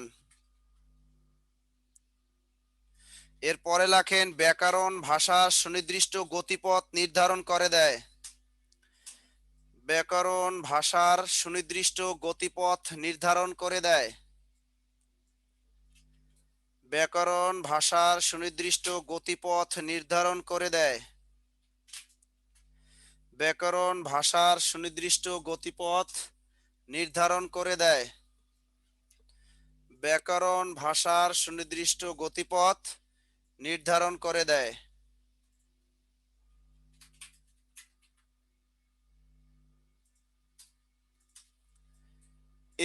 এখানে একটু দেখেন, খুবই গুরুত্বপূর্ণ একটা বিষয়, এখান থেকে প্রশ্ন আসে, বাজারের বইগুলাই দেখবেন এখান থেকে ভুলে ভরা। এই জিনিসটা বাজারে অধিকাংশ বইয়ে কিন্তু ভুল থাকে, এই জিনিসটা যেন আমাদের আর ভুল না হয়, এই জিনিসটা একটু আমরা খেয়াল রাখবো। অর্থাৎ বাংলা ভাষার প্রথম ব্যাকরণ কি, বাংলা ভাষায় রচিত প্রথম ব্যাকরণ কি, এগুলো আসে। এগুলা কিন্তু আমরা অনেক সময় ভুল করি, একটু খেয়াল রাখতে হবে। তাহলে বাংলা ভাষার আর ভাষায় দুইটা পয়েন্ট মনে রাখবেন। এখানে এখানে বলছে বাংলা ভাষার, এখানে প্রত্যেকটাই আছে বাংলা ভাষার, এখানেও আছে বাংলা ভাষার, এই কথাটা মনে রাখবেন। এখানে আছে প্রথম ব্যাকরণ, এখানে আছে প্রথম ব্যাকরণ গ্রন্থ, খেয়াল করবেন। এখানে আছে দ্বিতীয় ব্যাকরণ গ্রন্থ, এই পয়েন্টগুলো মনে রাখবেন, নতুবা আমরা পারবো না কিন্তু। তা বলছে কি, বাংলা ভাষার প্রথম ব্যাকরণের নাম কি, পরীক্ষায় আসে যে বাংলা ভাষার প্রথম ব্যাকরণের নাম কি, আপনারা কিন্তু এটা ভুল করেন। বাংলা ভাষার প্রথম ব্যাকরণের নাম ভোকাবুলারিও এম ইদিওমা বেনগোলাই পর্তুগিজ। ভালো করে খেয়াল করুন, বাংলা ভাষার প্রথম ব্যাকরণের নাম, লেখা লাগবে না, ওগুলা স্লাইড আকারে পাবেন, লিখতে পারবেন মনের মাধুরী মিশিয়ে। এখন যদি লেখেন খাতায়, দেখবেন কিছুই বানান করবেন 14টা ভুল, অনেক কঠিন বানান। ভোকাবুলারিও এম ইদিওমা বেনগোলাই পর্তুগিজ, এটা হলো বাংলা ভাষার প্রথম একটা ব্যাকরণ, এটা কিন্তু বাংলা ভাষায় লেখা না। এটা লেখা কি, রোমান লিপিতে, ভাষা হলো পর্তুগিজ, অর্থাৎ আমাদের বাংলা ভাষাটাকেই পর্তুগিজ ভাষায় লেখা, এবং রোমান লিপিতে এটা কিন্তু লেখা। এই বইটা লিখছে কে? পাদ্রি মনোয়েল দা আসুম্পসাও। লোকটার নাম কি? মনোয়েল দা আসুম্পসাও। এই নামটা কঠিন, এর নাম মনোয়েল দা আসুম্পসাও। মনে রাখবেন শ্যাম্পু, মনে রাখবেন কি, শ্যাম্পু, তাহলে মনে থাকবে। কি মনে রাখবেন? শ্যাম্পু। শ্যাম্পু চিনেন? মাথায় দেয় সেই শ্যাম্পু। তাহলে এটা মনে রাখবেন যে বাংলা ভাষার প্রথম ব্যাকরণ রচনা করেন এই লোকটার নাম হলো শ্যাম্পু। কারণ রিটেন পরীক্ষায় তো আসবে না, আসবে প্রিলিতে, চারটে দেখলে শুধু টিক দিয়ে আসতে পারি আমরা। তাহলে কঠিন বানান তো, এই জন্য আমরা সহজ লিখবো যে বাংলা ভাষার প্রথম রচনা করেন কে, তার নাম হলো শ্যাম্পু। ওই যে মনেল দা আসুন পোসাও, মনে রাখবেন শ্যাম্পু। এই লোকটা গাজীপুরের ভাওয়ালে বসে এই বইটা রচনা করেন। পরে যেহেতু বাংলা এই অঞ্চলে কোনো কি ছিল না, কোনো ছাপাখানা ছিল না, তাই তিনি 1743 সালে পর্তুগালের রাজধানী লিসবন থেকে এই বইটা প্রকাশ করেন। কোথা থেকে? পর্তুগালের রাজধানী লিসবন থেকে 1743 সালে এই বইটা প্রকাশ করেন। বইটার নাম কি? ভোকাবুলারিও এম ইদিওমা বেনগল্লাই পর্তুগিজ। এই বইটা কিন্তু ভোকাবুলারি টাইপের। পরীক্ষায় যদি আসে বাংলা ভাষার প্রথম অভিধানের নাম কি, তাও কিন্তু এইটা, এটাকে বলা হয় বাংলা ভাষার প্রথম অভিধান। কারণ এটা কিন্তু অভিধান টাইপের, ভোকাবুলারি টাইপের, অর্থাৎ কিছু শব্দ বাংলা, কিছু শব্দ দেয়া আছে কিসের? পর্তুগিজ ভাষার। এরকম আর কি দেয়া মিলে একটা ভোকাবুলারি টাইপের একটা ব্যাকরণ রচনার প্রচেষ্টা চালিয়েছেন মাত্র। কিন্তু ওই সমাস, কারক, প্রত্যয় এরকম কোনো ওর ভিতরে ছিল না। যাই হোক, লোকটা কিছুটা হলো চেষ্টা করেছে। পরীক্ষা যদি আসে বাংলা ভাষার প্রথম ব্যাকরণের নাম কি, এটা কিন্তু শুধু একটা ব্যাকরণ টাইপের, কিন্তু ব্যাকরণ গ্রন্থ না, মানে বই আকারে না, যা সেটা ব্যাকরণ মানে ভোকাবুলারি টাইপের। এটার নাম হলো ভোকাবুলারিও এম ইদিওমা বেনগালাই পর্তুগিজ। কিন্তু দ্বিতীয় প্রশ্নটা বলবে আপনার যে বাংলা ভাষার প্রথম ব্যাকরণ গ্রন্থের নাম কি। যদি বলে বাংলা ভাষার প্রথম ব্যাকরণ গ্রন্থ, এই দুইটার মধ্যে পার্থক্য কি? এখানে বলছে প্রথম ব্যাকরণ, শুধু ব্যাকরণ বলছে, আর এখানে একটা বলছে গ্রন্থ, একটু আইডেন্টিফাই করছে গ্রন্থ। তো মানে ব্যাকরণ গ্রন্থ বলতে বোঝাচ্ছে একটা পূর্ণাঙ্গ একটা আমাদের বাংলা ব্যাকরণটা, এর ভিতরে সমাসকারক আছে, কিন্তু এটা একটা বই আকারে সুন্দরভাবে একেবারে গ্রামার ভিতরে বিষয়টা আছে সেটা। তাহলে বাংলা ভাষা প্রথম ব্যাকরণ গ্রন্থ যদি বলে, তাহলে হবে a grammar of the Bengal language. বাজারে বইয়ে দেওয়া আছে বেঙ্গলি, ভালো করে খেয়াল রাখুন, বেঙ্গলি না কিন্তু। A grammar of the Bengal language, বইটার নাম কি? A grammar of the Bengal language. A grammar of the Bengal language, এই বইটা লিখছে কে? ব্রাসি হ্যালহেট। বইটার রচয়িতার নাম ব্রাসি হ্যালহেট। এই বইটা 1778 সালে হুগলি প্রেস থেকে প্রকাশ পায়। কিন্তু এই সবচেয়ে দুঃখের বিষয়, এই বাংলা ব্যাকরণটা লেখা ইংরেজিতে। কিসে লেখা? ইংরেজি ভাষায় লেখা, এটাও কিন্তু বাংলায় লেখেনি। এরপরে বাংলা ভাষার দ্বিতীয় ব্যাকরণ গ্রন্থের নাম, বাংলা ভাষার দ্বিতীয় ব্যাকরণ গ্রন্থের নাম a grammar of the Bengali language.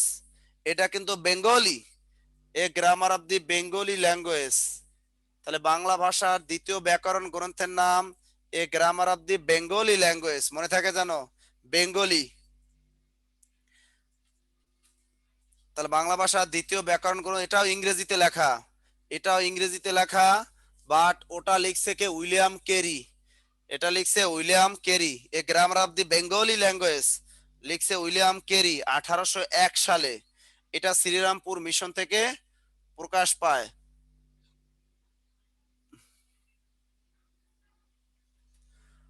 ওটা শ্রীরামপুর মিশন থেকে প্রকাশ পায়।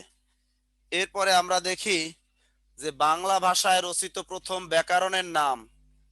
এবার কিন্তু বলেছে বাংলা ভাষায়, কথাটা ভালো করে খেয়াল রাখুন, যারা কম্বলের ভিতরে বসে দেখতেছেন একটু ভালো করে খেয়াল রাখুন।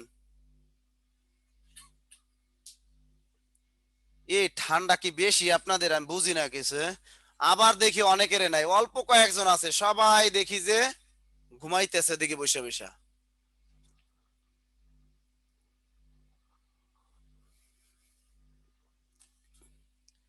কই গেলেন আপনারা আবার? এ ভাইজানরা আপনারা আছেন?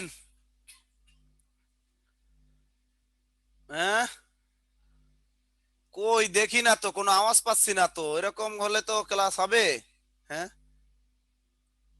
দেখি না তো কই। ওই সুমাইয়া একটু চা খাইতে গেছিল, আবার আসছে। কই আর মানুষ কই? হুম, সাবিকুন্নাহার আছে অনেকক্ষণ ধইরা, কিন্তু সাবিকুন্নাহার ঠান্ডা বেশি, কান টান ঢাইকে রাখছে সব। ওর হলো ঠান্ডা বেশি।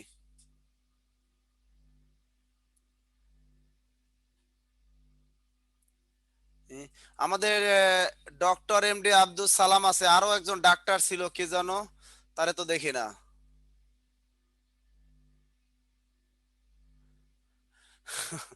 সুমাইয়া তুলি বলছে স্যার এক একবার এক একজন আসে।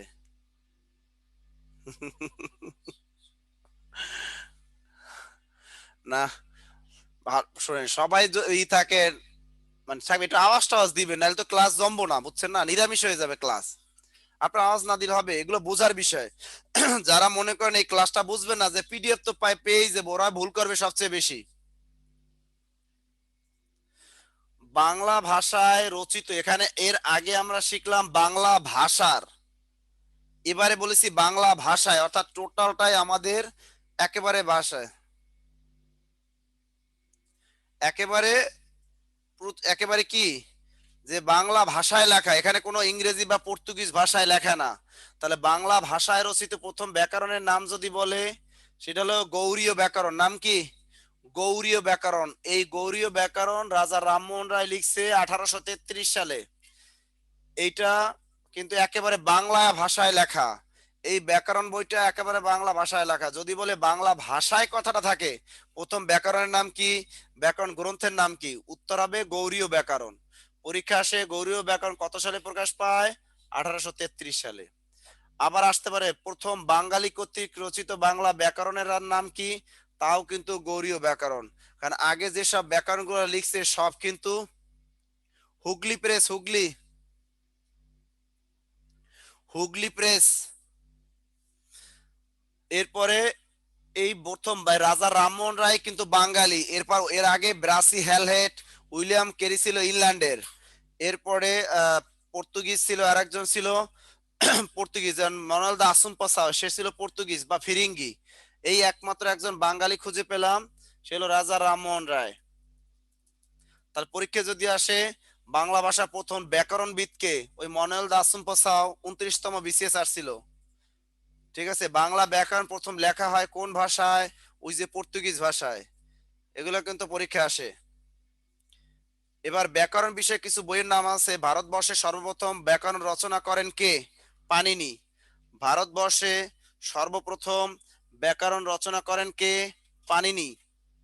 পাণিনি, পাণিনি বানানটা খেয়াল করবা, মাঝখানে মূর্ধন্য না। পাণিনি রচিত ব্যাকরণের নাম অষ্টাধ্যায়ী। পাণিনি রচিত ব্যাকরণটার নাম কি? অষ্টাধ্যায়ী। এগুলো কিন্তু পরীক্ষায় আসে। যত চাকরি পরীক্ষা হবে প্রতি শুক্রবারই কোন না কোন একটা চাকরি পরীক্ষা হয়, একটু মিলিয়ে দেখবেন যে নাসির স্যারের লেকচার থেকে কমন পড়ে কিনা। আমি তো বলা ইনশাল্লাহ 20টার ভিতরে 19টা কমন পড়বে, 20টাই কমন পড়বে, যদি কোনো কোনো শুক্রবার 20টা বাংলা আসে। এই বাইরে থেকে আসার কোনো সুযোগ নাই, কারণ যেভাবে পড়াচ্ছি কোনো বাদ দিতেছি না তো। বাংলা একাডেমির বই দেখে দেখেই কিন্তু আমি পড়াই। এই যে বই, এই যে যেগুলা দিছি এগুলো কিন্তু আমার বই থেকেই কিন্তু উঠাইয়ে দিছি, কারণ আমি জানি বাজারে বইয়ের ভিতরে অনেক সমস্যা আছে। কিন্তু এখানে এরকম বিস্তারিত না পড়লে বিসিএস হবে না। বিসিএস পড়তে হলে আমাদের একটু বেশি বেশি পড়াশোনা করতে হবে।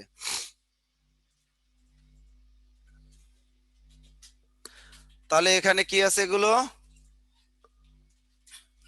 উপমহাদেশের শ্রেষ্ঠ ভাষাবিদ কে, তাও পানেনি। এই ব্যাকরণ বিষয়ে কিছু গ্রন্থ আছে, এগুলো আপনারা নিজেরা পড়বেন। এগুলো বুঝানো কিছুই নাই, এগুলো নিজেরা মুখস্থ করবেন, কারণ এগুলো থেকে একটা বিশেষ পরীক্ষায় প্রশ্ন আসে। যে বাঙ্গালা ব্যাকরণ, এই বইটা কি লিখছেন? ব্যাকরণ বইটা, এটা হলো শ্যামাচরণ সরকার। ব্যাকরণ কৌমুদি কে লিখছেন? ঈশ্বরচন্দ্র বিদ্যাসাগর। ভাষাবোধ বাঙ্গালা ব্যাকরণ কার লেখা? নকুলেশ্বর বিদ্যাভূষণ। বাঙ্গালা ব্যাকরণ কার লেখা? ডক্টর মোহাম্মদ শহীদুল্লাহ। ব্যাকরণ মঞ্জুরি ডক্টর মোহাম্মদ ইনামুল হক। এই যে the origin and development of the Bengali language, doctor Suniti Kumar Chattopadhyay. এটাকে বলা হয় ওডিবিএল। এটা বিভিন্ন ওডিবিএল, এই বইটা আসে 33তম বিশেষ পরীক্ষা আসছে কিন্তু এখান থেকে প্রশ্ন। তাহলে ওডিবিএল সংক্ষেপে বলা হয় ওডিবিএল, অথবা দি origin and development of the Bengali language.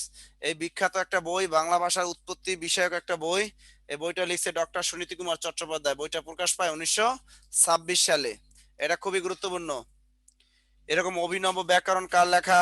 ভাষা প্রকাশ বাঙ্গালা ব্যাকরণ, 22তম বিসিএস আসছিল, ডক্টর সুনীতি কুমার চট্টোপাধ্যায়। এখানে যে বইগুলো আছে এগুলো আপনারা পড়বেন একটু, তাহলে কিন্তু পারবেন। বিসিএস যারা দিবেন তাদের জন্য একটু বিস্তারিতই পড়তে হবে, কারণ বিসিএস পরীক্ষায় প্রিভিয়াস প্রশ্ন খুব কম রিপিট করে।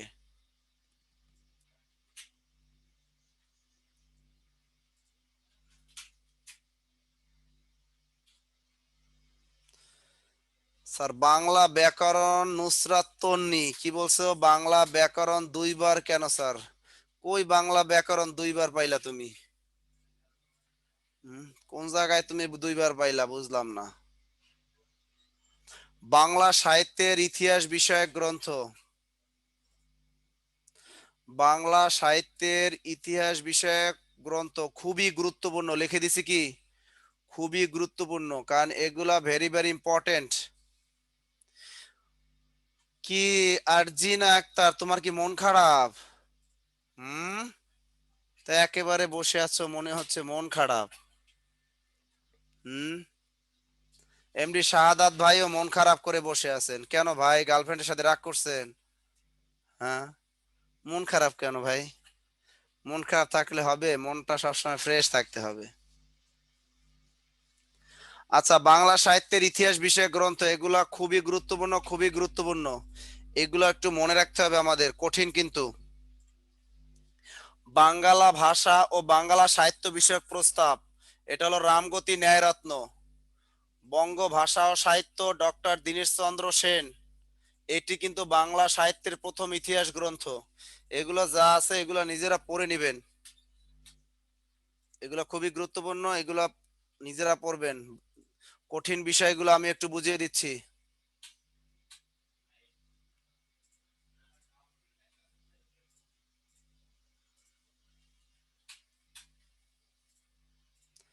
এই অভিধান বিষয়ক কিছু অভিধান আছে, যারা বিসিএস দিবেন তারা এখান থেকে পড়বেন। অভিধান বিষয়ক যে টপিকগুলো আছে এখান থেকে যারা বিসিএস পরীক্ষা দিবেন, দেখেন 22তম বিসিএস আসছে, 28তম বিসিএস আসছে, 23তম বিসিএস এও আসছে। 23তম বিসিএস আসছে প্রথম বাংলা থিসুরাস বা সমার্থক শব্দ অভিধান কার লেখা। এরপর আসছে বাংলা একাডেমি সংক্ষিপ্ত বাংলা অভিধান, এটি কার রচিত? আহমেদ শরীফ। এরপর আসছে বাংলাদেশে আঞ্চলিক ভাষার অভিধান, প্রথম কে লেখেন? ডক্টর মোহাম্মদ শহীদুল্লাহ। দেখছেন অভিধান থেকে এখান থেকে বিসিএস প্রশ্ন আসে। হ্যাঁ, এগুলা শিটে নাই, এগুলা আপনারা এই স্লাইড আকারে পাবেন, ক্লাস শেষে পাবেন, এর জন্য নো টেনশন। অভিধান থেকে প্রশ্ন দেখছেন বিসিএস এ পড়া আসছে কয়েকবার। যারা এইসব জিনিস পড়েন না, একটা নম্বরের দাম হলো অনেক, এজন্য এগুলা পড়তে হবে। আচ্ছা, এবারে আর একটা ওই অভিধান লিখে একটা অভিধানের নাম লেখেন, বাংলা ভাষার প্রথম অন্তমিল শব্দকোষ। স্টার দিয়ে লেখেন, বাংলা ভাষার প্রথম অন্তমিল শব্দকোষ। অন্তমিল শব্দকোষ, বাংলা ভাষার প্রথম অন্তমিল শব্দকোষ। অন্তমিল কি লিখবেন? অন্তমিল শব্দকোষ। বাংলা ভাষার প্রথম অন্তমিল শব্দকোষের নাম কি? এগুলো বিসিএস পরীক্ষায় আসে। সেটার নাম হলো মিত্রাক্ষর। মিত্রাক্ষর, মস্কের মি, তয়রা ফালা আকার, মিত্রা খিওরা, মিত্রাক্ষর। বাংলা ভাষার প্রথম অন্তমিল শব্দকোষের নাম কি? মিত্রাক্ষর। বাংলা ভাষার প্রথম অন্তমিল শব্দকোষের নাম মিত্রাক্ষর। আর একটা স্টার দিয়ে লেখেন, বাংলা ভাষার প্রথম ভাব অভিধান। বাংলা ভাষার প্রথম ভাব অভিধান, এটা আসতে পারে কিন্তু, খুবই গুরুত্বপূর্ণ, খুবই গুরুত্বপূর্ণ। বাংলা ভাষার প্রথম ভাব অভিধানের নাম কি? বাংলা ভাষার প্রথম ভাব অভিধান, ভয়কার ভাব বা ভাব অভিধান। বাংলা ভাষা প্রথম ভাব অভিধানের নাম যথা শব্দ। যথা শব্দ। এই বইটা কে লিখছেন? অভিধানটা লিখছেন বিচারপতি হাবিবুর রহমান। বিচারপতি হাবিবুর রহমান। বিচারপতি হাবিবুর রহমান। তাহলে বাংলা ভাষার প্রথম ভাব অভিধানের নাম যথা শব্দ, খুবই গুরুত্বপূর্ণ, খুবই গুরুত্বপূর্ণ বিশেষ পরীক্ষার জন্য। বাংলা ভাষার প্রথম ভাব অভিধান।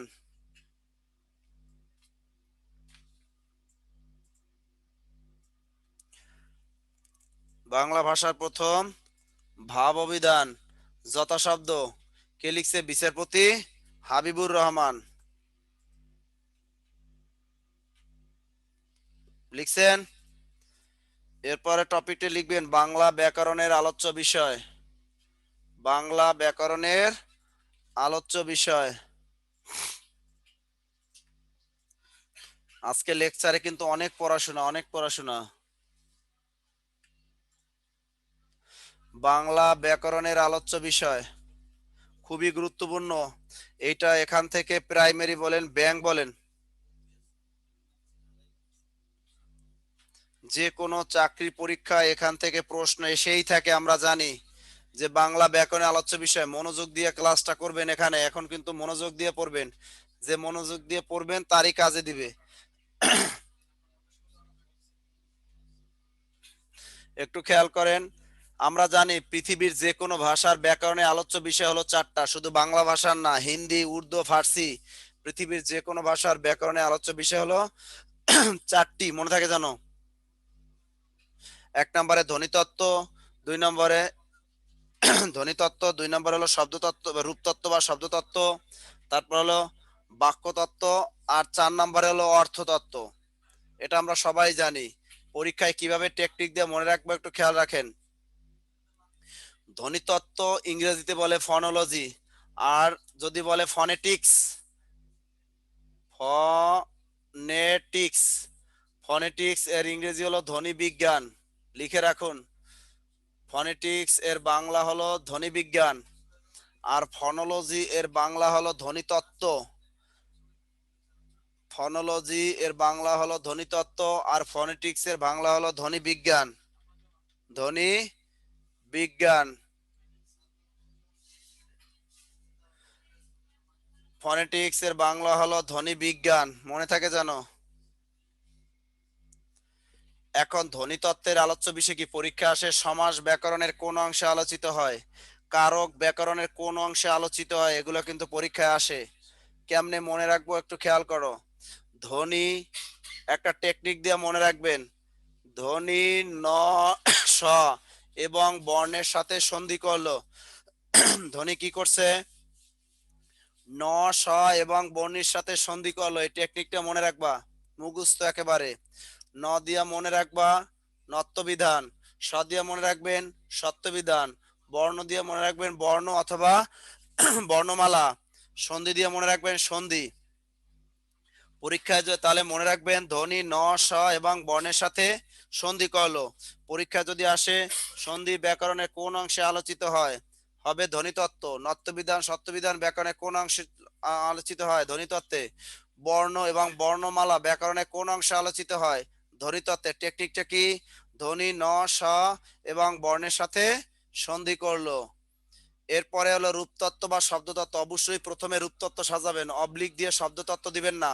প্রশ্নকর্তারা চালাক, অনেক সময় অপশনের রূপতত্ত্বও থাকে, শব্দতত্ত্বও থাকে, সেক্ষেত্রে টিক দিতে হবে রূপতত্ত্বে।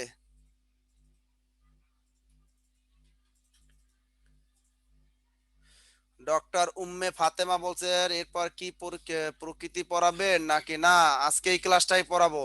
যাদের এই ক্লাসটা করা আছে তারা নাস্তা করতে যেতে পারেন, তারা নাস্তা করতে পারেন। কি প্রশ্ন? আমাদের এই ক্লাস করছে? হ্যাঁ, আমি তো বলেই দিলাম যে এরপর যারা এই ক্লাসটা করছেন তারা লিভ নিতে পারেন, আর যারা এই ক্লাসটা করেন নাই নতুন একেবারে তারা করেন। আর প্রকৃতি প্রত্যয় এটা হবে না আজকে, কারণ এটা একেবারে নিউ ব্যাচ, একেবারে নিউ একটা ব্যাচ। এখানে আপনারা অনেকে আছেন পুরাতন, তা ঢুকে পড়েছেন, এই জন্য সমস্যাটা। এরা নতুন ব্যাচের ক্লাস, এটা এখন এই ক্লাসই হবে, এর ভিতরে পড়তে হবে না।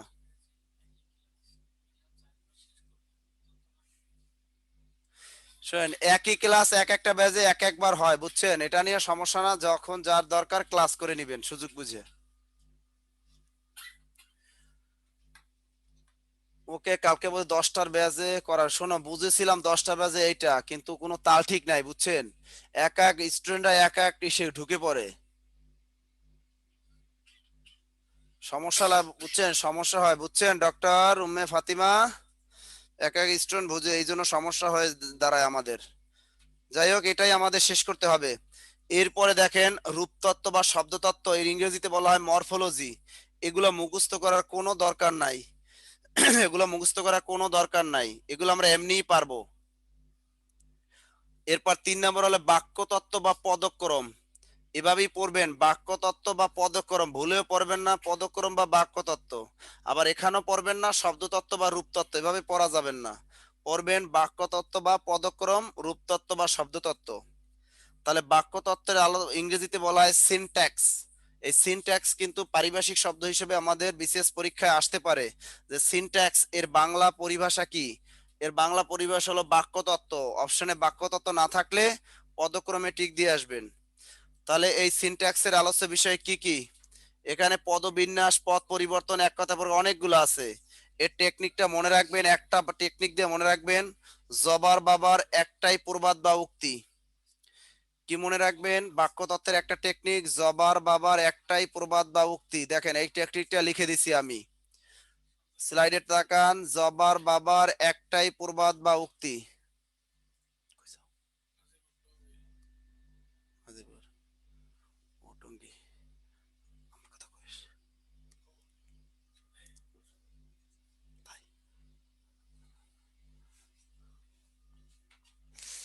আচ্ছা দেখেন, জবার বাবার একটাই প্রবাদ বা উক্তি। জবার বাবা কি কইতেছে? তোমার সাথে আমার মেয়েকে বিয়ে দিব না, কারণ তুমি বিসিএস ক্যাডার না, অথবা তুমি কোনো গাড়ির কোনো মন্ত্রীর গাড়ির ড্রাইভার না, বা কোনো সচিবের ড্রাইভার না, অতএব তোমার আমার মেয়েকে তোমার কাছে বিয়ে দিব না। বুঝছেন? তাহলে কি বললাম?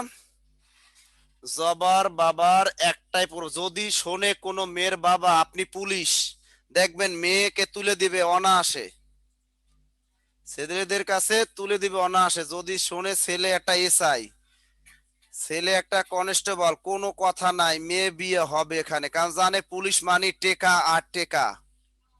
বুঝছেন? যদি শোনে ছেলে কোর্টে, হাইকোর্ট বা জজ কোর্টে পেশকার, ছেলে ক্লার্ক করণিক কাম মুদ্রাক্ষরিক চাকরি করে, ছেলে কি অমুকে ড্রাইভার তমুকে ড্রাইভার, দেখবা যে 100% চাকরি হয়ে গেছে। বুঝছেন? এটা হলো সত্য কথা। কারণ মানুষ জানে যেখানে ঘুষ ওখানে বিয়েটা হয় বেশি। আমরা ঘুষকে প্রাধান্য দিই, সহজে বলি না। তবে আবার ব্যতিক্রমও দেখেছি, আমার জীবনে একটা ব্যতিক্রম পাইছি, না বললেই নয়, বলাই লাগে। আমার জীবনে ব্যতিক্রম পাইছি। আমি অনেক আগে, আমি একটা মেয়েকে পছন্দ হয়েছিল আমার, বুঝছো? তাই এর প্রস্তাব দিছি, বিয়ের প্রস্তাব দিছি ডাইরেক্ট। মেয়েটা এতই সুন্দরী ছিল, অনেক ভালো ছিল, কিন্তু ওর মানে অনেক পর্দানশীল মেয়ে ছিল। ওর চেহারা, বরিশালে চেহারা দেখতে পারতাম না কখনো। অনেক চেষ্টা করছি ওর চেহারা দেখার, কিন্তু চেহারা দেখতে পারতাম না, হাত পাই দেখতে পাইতাম। তা যাই হোক, একদিন কষ্ট করে ওর চেহারা আমি দেখছি, চেহারা মাশাআল্লাহ অনেক সুন্দর। মেয়েকে বললাম, মেয়ে কি বললো জানো? মেয়ে বলল, দেখেন আপনার সাথে আমার বাপ বিয়ে দিবে না। ওরা অনেক মানে ফ্যামিলি অতটা ভালো না, গরিব ফ্যামিলি, কিন্তু অতটাই না। এখন আমি বললাম যে কেন দিবে না কেন? কয় আমাকে মাওলানা ছাড়া বিয়ে দিবে না। কারে ছাড়া দিবে না? মানে মাওলানা হতে হবে, মানে তার বাবা হুজুর, এই জন্য তাকে মাওলানা হতে হবে। এখন আমি বললাম কি? হয় তার দাড়ি থাকা লাগবো, মাওলানা হতে হবে, তাহলে আমাকে বিয়ে দিবে। আর মেয়েও বলে যে আমিও মাওলানা ছাড়া বিয়ে করুম না, আমি আপনারে বিয়ে করুম না, আপনি তো মাওলানা না। তাই আমি চিন্তা করলাম, আল্লাহ দেখো মেয়েটা কি বলতেছে। তাই এরকম আমি দেখছি কি, কিন্তু সেই মেয়ের কিন্তু বিয়ে দিছে এক নর্মাল একজন হুজুরের কাছে। সাধারণত মসজিদে সে ইমামতি করে, সেরকম একজন হুজুরের সাথে কিন্তু মেয়েটাকে বিয়ে দিছে। কিন্তু আমার মতো এরকম ফকিন্নির দ্বারে বিয়ে দেয় নাই। সে কারে দিছে? আমার মতো এত এডুকেটেড না সেই ছেলে, আমার মতো এত ঢাকা ইউনিভার্সিটিতে পড়ে নাই, বুঝছেন? এত এডুকেটেড না, এত হ্যান্ডসামও না, বুঝছেন? তার হাজবেন্ড দেখেছি, অথচ সিম্পল একজন হুজুর মানুষ। দেখেন, তারা কিন্তু ঠিকই পাত্র চিনেছে, তারা চিনেছে যে না, ইহ জগৎ না চিনলেও পরজগৎ পাবে। তা ভালো মানুষও কিন্তু পৃথিবীতে আছে, তারা দেখলা। বুঝছেন? চিন্তা করে আমার কাছে কি হইব, আমি তো ডিজিটাল, অ্যানালগ না। বুঝছেন? তাই কিছু কিছু ভালো আছে, দেখছেন? তাহলে ভালো। তাহলে জবার বাবা কি বলছে? একটাই উক্তি, তোমার সাথে আমার মেয়েকে বিয়ে দিব না। এটা হলো বাক্যতত্ত্বের টেকনিক। তাহলে অন্তস্থ জ দিয়ে কি মনে রাখবেন? জ্যোতি চিহ্ন। জ্যোতি চিহ্নের আরেক নাম কি? বিরাম চিহ্ন। এই অন্তস্থ জবা বানান কিন্তু অন্তস্থ জ দিয়ে লিখবেন। অন্তস্থ জ দিয়া কি করবেন? এই অন্তস্থ জ মানে জ্যোতিচিহ্ন, এটা এই জ মানে জ্যোতিচিহ্ন। পরীক্ষা যদি আসে বিরাম চিহ্ন ব্যাকরণে কোন অংশে আলোচিত হয়? বাক্যতত্ত্বে। যদি আসে ছেদ চিহ্ন ব্যাকরণের কোন অংশে আলোচিত হয়? স্বভাবে বাক্যতত্ত্ব। কারণ জ্যোতিচিহ্নের আরেক নাম বিরাম চিহ্ন, আরেক নাম হলো ছেদ চিহ্ন। এরপর বয়কার বা দিয়ে মনে রাখবেন বাচ্য, আবার বয়কার বা দিয়ে মনে রাখবেন বাগধারা, আবার বয়কার বা দিয়ে মনে রাখবেন বাক্য সংকোচন, এক দিয়ে মনে রাখবেন এক কথায় প্রকাশ, পুরো দিয়ে মনে রাখবেন প্রবাদ প্রবচন, উক্তি দিয়ে মনে রাখবেন উক্তি। তার মানে জবার বাবার একটাই প্রবাদ বা উক্তি। এই বাক্যটা মনে রাখলে আমরা পারবো। চারটা অপশন দেখলি বুঝছেন? স্যার আপনি হুজুর হয়ে যেতেন, এ কি হুজুর হইলে কি হইব নাকি? আমি কি ওইরকম মাওলানা হইতে পারবো? আমি পড়াশোনা করছি ভার্সিটিতে, এখন ইচ্ছা করলে আমি আবার যাই কি মাদ্রাসায় ভর্তি দিতে পারবো? আমি কি পারবো? আমি কি ফাজিল আলিম দাখিল এগুলা কি পারবো নাকি? সম্ভব? তারা হয়ে গেল। এই কয়টা হলো বাক্যতত্ত্বের আলোচ্য বিষয়। এরপর হলো অর্থতত্ত্বের আলোচ্য বিষয়। অর্থতত্ত্বের আলোচ্য বিষয়, অর্থতত্ত্বকে ইংরেজিতে বলা হয় সেমান্টিক্স। সেমান্টিক্স এর বাংলা হলো অর্থতত্ত্ব। তার অর্থতত্ত্বের আলোচ্য বিষয় এটা সহজ: মুখ্যার্থ, গৌণার্থ, বাচ্যার্থ, বিপরীত শব্দ। কি কি আছে? মুখ্যার্থ, গৌণার্থ, বাচ্যার্থ, বিপরীত শব্দ।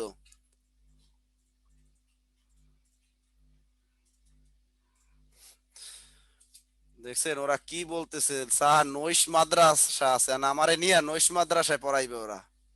বিয়ে করার লইগা মানুষ প্রেমের জন্য কত কিছু করে। আরে বেটা তার তো বিয়ে হয়েই গেছে, সেই মেয়ে তো এখন বেবি আছে কয়েকটা। ওই মেয়ের তো দুই তিনটা মনে হয় বেবি আছে এখন। হ্যাঁ, ওইটারে আবার বিয়ে করাবো? আমারে খাইছে খাইছে খাইছে। হ্যাঁ, তাহলে অর্থতত্ত্বের আলোচ্য বিষয় মুখ্যার্থ, গৌণার্থ, বাচ্যার্থ, বিপরীত শব্দ। তাহলে ব্যাকরণের আলোচ্য বিষয় চারটা: ধ্বনিতত্ত্ব, রূপতত্ত্ব, বাক্যতত্ত্ব, অর্থতত্ত্ব। দেখেন আমি মনে রাখবো ধ্বনিতত্ত্বের আলোচ্য বিষয় কি? ধ্বনি ন, স এবং বর্ণের সাথে সন্ধি করলো।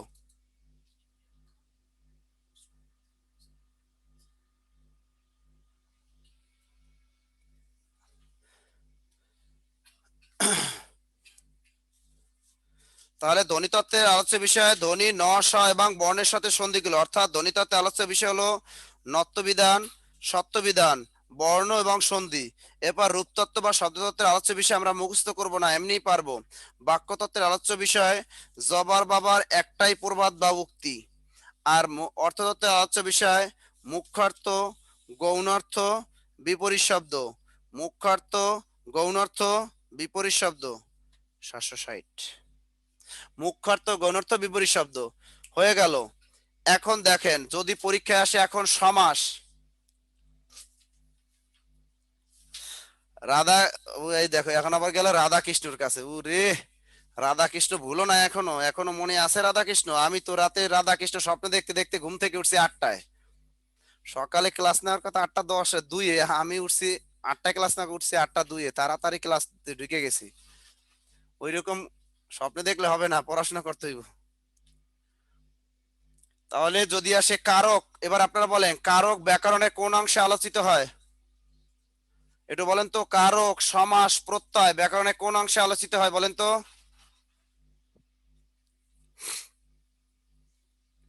এই তো রূপতত্ত্ব, ভেরি গুড। রূপতত্ত্বে, তার মানে বাকি যতগুলা উপসর্গ, বাকি যতগুলা থাকবে সব রূপতত্ত্বে আলোচ্য বিষয়। আমরা তিনটা বিষয় মনে রাখবো, বাকিগুলা সব আলোচিত হবে রূপতত্ত্বে।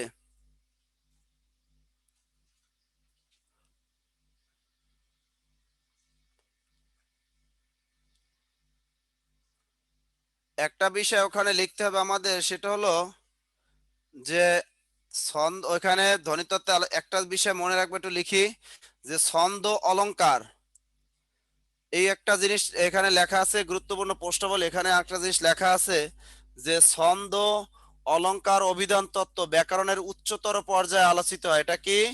ব্যাকরণের উচ্চতর পর্যায়ে আলোচিত হয় ছন্দ, অলংকার আর একটা হলো অভিধান তত্ত্ব। এই তিনটা বিষয় আলোচিত হয় ব্যাকরণের উচ্চতর পর্যায়ে। পরীক্ষায় অপশনে যদি ব্যাকরণের উচ্চতর পর্যায়ে কথা না থাকে সেক্ষেত্রে আমরা অর্থতত্ত্বে টিক দিয়ে আসবো। পরীক্ষা যদি আসে ছন্দ, অলংকার, অভিধান তত্ত্ব ব্যাকরণের কোন অংশে আলোচিত হয়, উত্তর হবে কি ব্যাকরণের উচ্চতর পর্যায়ে। এখন ব্যাকরণের উচ্চতর পর্যায়ে যদি পরীক্ষায় চারটা অপশনে না থাকে সেক্ষেত্রে আমরা অর্থতত্ত্বে টিক দিয়ে আসতে পারবো। সেক্ষেত্রে আমরা অর্থতত্ত্বে টিক দিয়ে আসতে পারবো।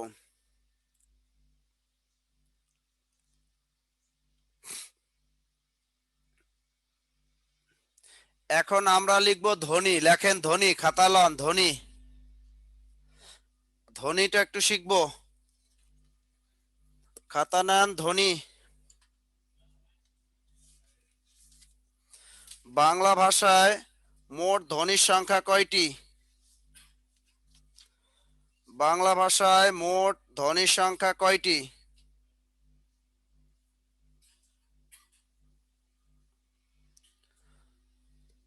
মুখ নিঃসৃত অথবা কণ্ঠ নিঃসৃত অর্থপূর্ণ আওয়াজকে বলা হয় ধ্বনি। বাংলা ভাষায় মোট ধ্বনির সংখ্যা হলো 37টি। বাংলা ভাষায় মোট ধ্বনির সংখ্যা হলো 37টি। মনে থাকে জানো? বাংলা ভাষায় এটা দরকার নাই, বাংলা ভাষায় মোট ধ্বনির সংখ্যা 37টি। বাজারের বইয়ে দেয়া আছে 41টি, ডাহা মিথ্যা কথা। মনে থাকে জানো? বাংলা ভাষায় মোট ধ্বনির সংখ্যা 37টি। বাংলা ভাষায় মোট ধ্বনির সংখ্যা হলো 37টি। লিখে রাখুন। এর ভিতরে স্বরধ্বনি অথবা অর্ধ স্বরধ্বনি অথবা মৌখিক স্বরধ্বনি সমান সমান 7টি। লিখে রাখুন স্টার দিয়া। বাংলা ভাষায় মৌখিক স্বরধ্বনি অথবা যে স্টার দিয়ে লিখে রাখুন। আমরা জানি বাংলা ভাষায় মোট ধ্বনি হলো কয়টা? 37টা। এর ভিতরে স্বরধ্বনি, স্বরধ্বনি অথবা মৌখিক স্বরধ্বনি, স্বরধ্বনি অথবা মৌখিক স্বরধ্বনি অথবা মৌলিক স্বরধ্বনি যাই আসুক না কেন, মৌলিক স্বরধ্বনি সমান সমান কয়টি? 7টি। 7টি।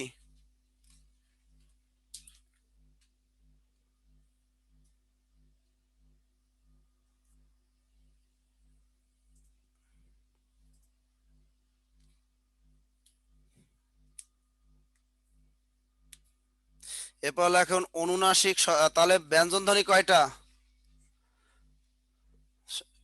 7টা। 19-এর ওই বইয়ে দেয়া আছে 7টা। সরে অ, সরে আ, রস্য ই, দীর্ঘ এ ওই, অ আ এ, ও 7টা 19-এ বই দেয়া আছে। বইও পড়বেন না, শিটেও দেয়া থাকবে, স্লাইডেও দেয়া থাকবে। তা মৌলিক স্বরধ্বনি, মৌখিক স্বরধ্বনি বা মৌলিক স্বরধ্বনি 7টি। তাহলে ব্যঞ্জন ধ্বনি কয়টা? বাংলা ভাষা ব্যঞ্জন ধ্বনি হলো 30টা। এই 30 আর 7 কত? 30 আর 7 37টি। তাহলে বাংলা ভাষায় ব্যঞ্জন ধ্বনি আছে 30টা, অথবা 30 অথবা 32। এই 30টি দেয়া আছে বাংলা একাডেমির বইয়ে। আর ষষ্ঠ শ্রেণী বোর্ড বইয়ে দেয়া আছে ব্যঞ্জন ধ্বনি কয়টা? 32টা। অনুনাসিক স্বরধ্বনি, বাংলা ভাষায় অনুনাসিক স্বরধ্বনি,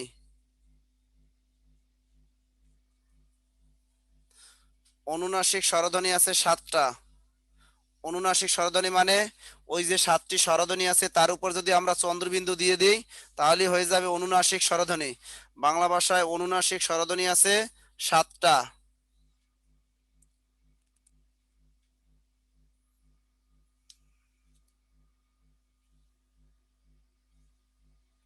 এবার লেখেন মূল মৌলিক স্বরধ্বনি হলো 6টি। মূল মৌলিক স্বরধ্বনি হলো 6টি। স্টার দিয়ে লেখেন মূল মৌলিক স্বরধ্বনি। মূল মৌলিক স্বরধ্বনি, মূল মৌলিক স্বরধ্বনি, মূল মৌলিক স্বরধ্বনি হলো 6টা। 6টা। মূল মৌলিক স্বরধ্বনি হলো 6টা। অলিখিত, অলিখিত বা মূল মৌলিক স্বরধ্বনি একটি। অলিখিত বা মূল মৌলিক স্বরধ্বনি, অলিখিত মৌলিক স্বরধ্বনি হলো একটি। অলিখিত মৌলিক স্বরধ্বনি হলো একটি। এরপর লিখবেন। আর হলো অলিখিত, অলিখিত মৌলিক স্বরধ্বনি একটি। তাহলে মূল মৌলিক স্বরধ্বনি হলো 6টা। অলিখিত, অলিখিত, অলিখিত মৌলিক স্বরধ্বনি, অলিখিত মৌলিক স্বরধ্বনি সমান সমান একটি, সেটা হলো এ। এই যে অয়জা ফলায় আকার এ, ডক্টর মোহাম্মদ আব্দুল হাই বাংলা ভাষায় এটা চালু করেন, সেটা হলো এ। অয়জা ফলায় এ ধ্বনি, খুবই গুরুত্বপূর্ণ টপিক কিন্তু। তাহলে মূল মৌলিক স্বরধ্বনি কয়টা? 6টা। কিন্তু আমরা জানি বাংলা ভাষার স্বরধ্বনি 7টা, এর ভিতরে মূল মৌলিক আমাদের নিজস্ব আছে কয়টা? 6টা। আর একটা ধার করে নিয়ে আসছি, এই জন্য এটাকে বলা হয় অলিখিত। অলিখিত মৌলিক স্বরধ্বনি আছে একটা, সেটা হলো এ ধ্বনি, অয়জা ফলায় আকার এ ধ্বনি। এটা এ ধ্বনি বাংলায় চালু করে doctor Mohammad Abdul Hai, doctor Mohammad Abdul Hai, doctor Mohammad Abdul high.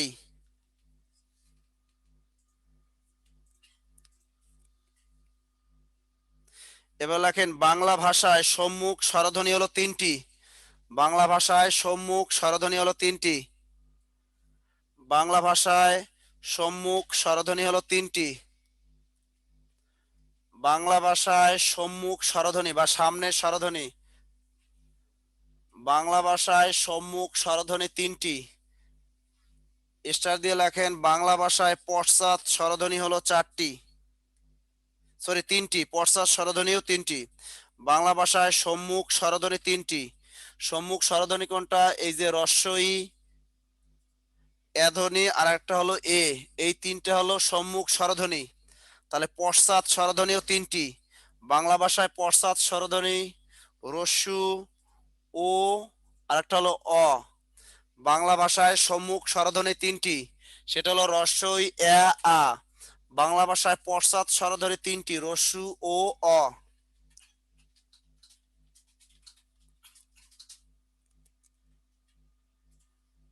এরপর লেখেন বাংলা ভাষায় নাসিক্য ধ্বনি। বাংলা ভাষায় নাসিক্য ধ্বনি হলো 3টি। আপনারা জানেন সবাই নাসিক্য ধ্বনি 5টা, জানেন না? নাসিক্য ধ্বনি কিন্তু 3টা। নাসিক্য ধ্বনি 3টা। লেখেন নাসিক্য ধ্বনিমূলের সংখ্যা। লেখেন বাংলায় নাসিক্য ধ্বনিমূলের সংখ্যা অথবা নাসিক্য ধ্বনি 3টি। ম, ন, উম। ন, উম, একটা হলো উম, আর একটা কি ন, আর একটা হলো ম, দন্ত না আটা ম, উঁ। এই 3টা হলো বাংলায় নাসিক্য ধ্বনি অথবা নাসিক্য ধ্বনিমূল। বাংলায় নাসিক্য ধ্বনিমূল অথবা নাসিক্য ধ্বনি, বাংলায় নাসিক্য ধ্বনিমূল অথবা নাসিক্য ধ্বনি 3টা। চেঞ্জ হয়ে গেছে কিন্তু, আগে ছিল 5টা, এখন চেঞ্জ হয়ে গেছে। এরপরে স্টার দিয়ে লেখেন বাংলা ভাষায় নাসিক্য বর্ণ 5টা, নাসিক্য বর্ণ কিন্তু 5টা। স্টার দিয়ে লেখেন নাসিক্য বর্ণ 5টা, ওর সাথে লেখেন, তাহলে মনে থাকবে যে বাংলায় কিন্তু নাসিক্য বর্ণ কয়টা? বাংলায় কিন্তু নাসিক্য বর্ণ 5টা, মনে থাকে জানো? আচ্ছা, এই পেজের সাথে আবার ক্লাস আছে তো? আমার না, আগামী মাসে। আর না, এই নতুন এই যে পেজের সাথে তখন আবার এই পেজের সাথে এই ধ্বনি বর্ণর ওই বাকি অংশ ধারাবাহিকতা গাইতে হবে। কারণ এই ক্লাসগুলো যদি ধারাবাহিকতা না গায়, ওই জন্য প্রত্যয় শেষ করতে পারা যায় না। এই ধারাবাহিকতা যদি আমরা না গাই সমস্যা।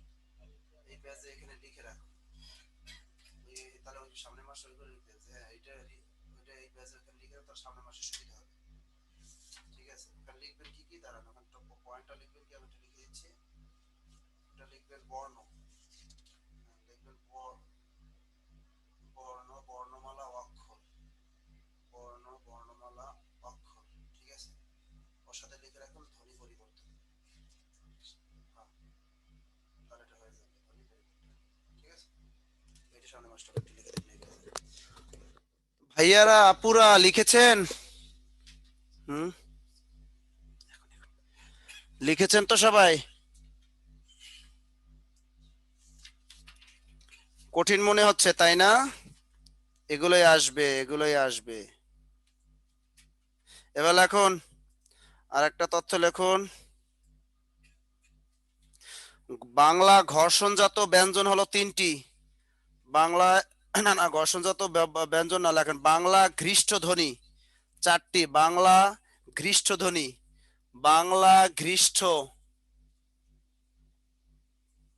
বাংলা ঘৃষ্ট ধ্বনি। এটা পরীক্ষা আসতে পারে, আপনাদের বইয়ে নাই কিন্তু।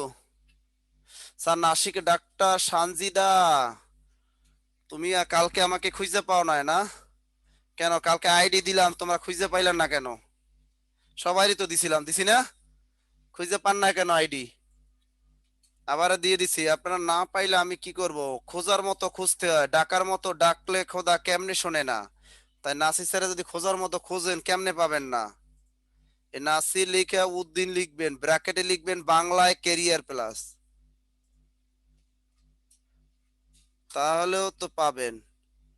এটা দিয়ে সার্চ দিলেই তো পেয়ে যাবেন। তা পাইলেন না কেন?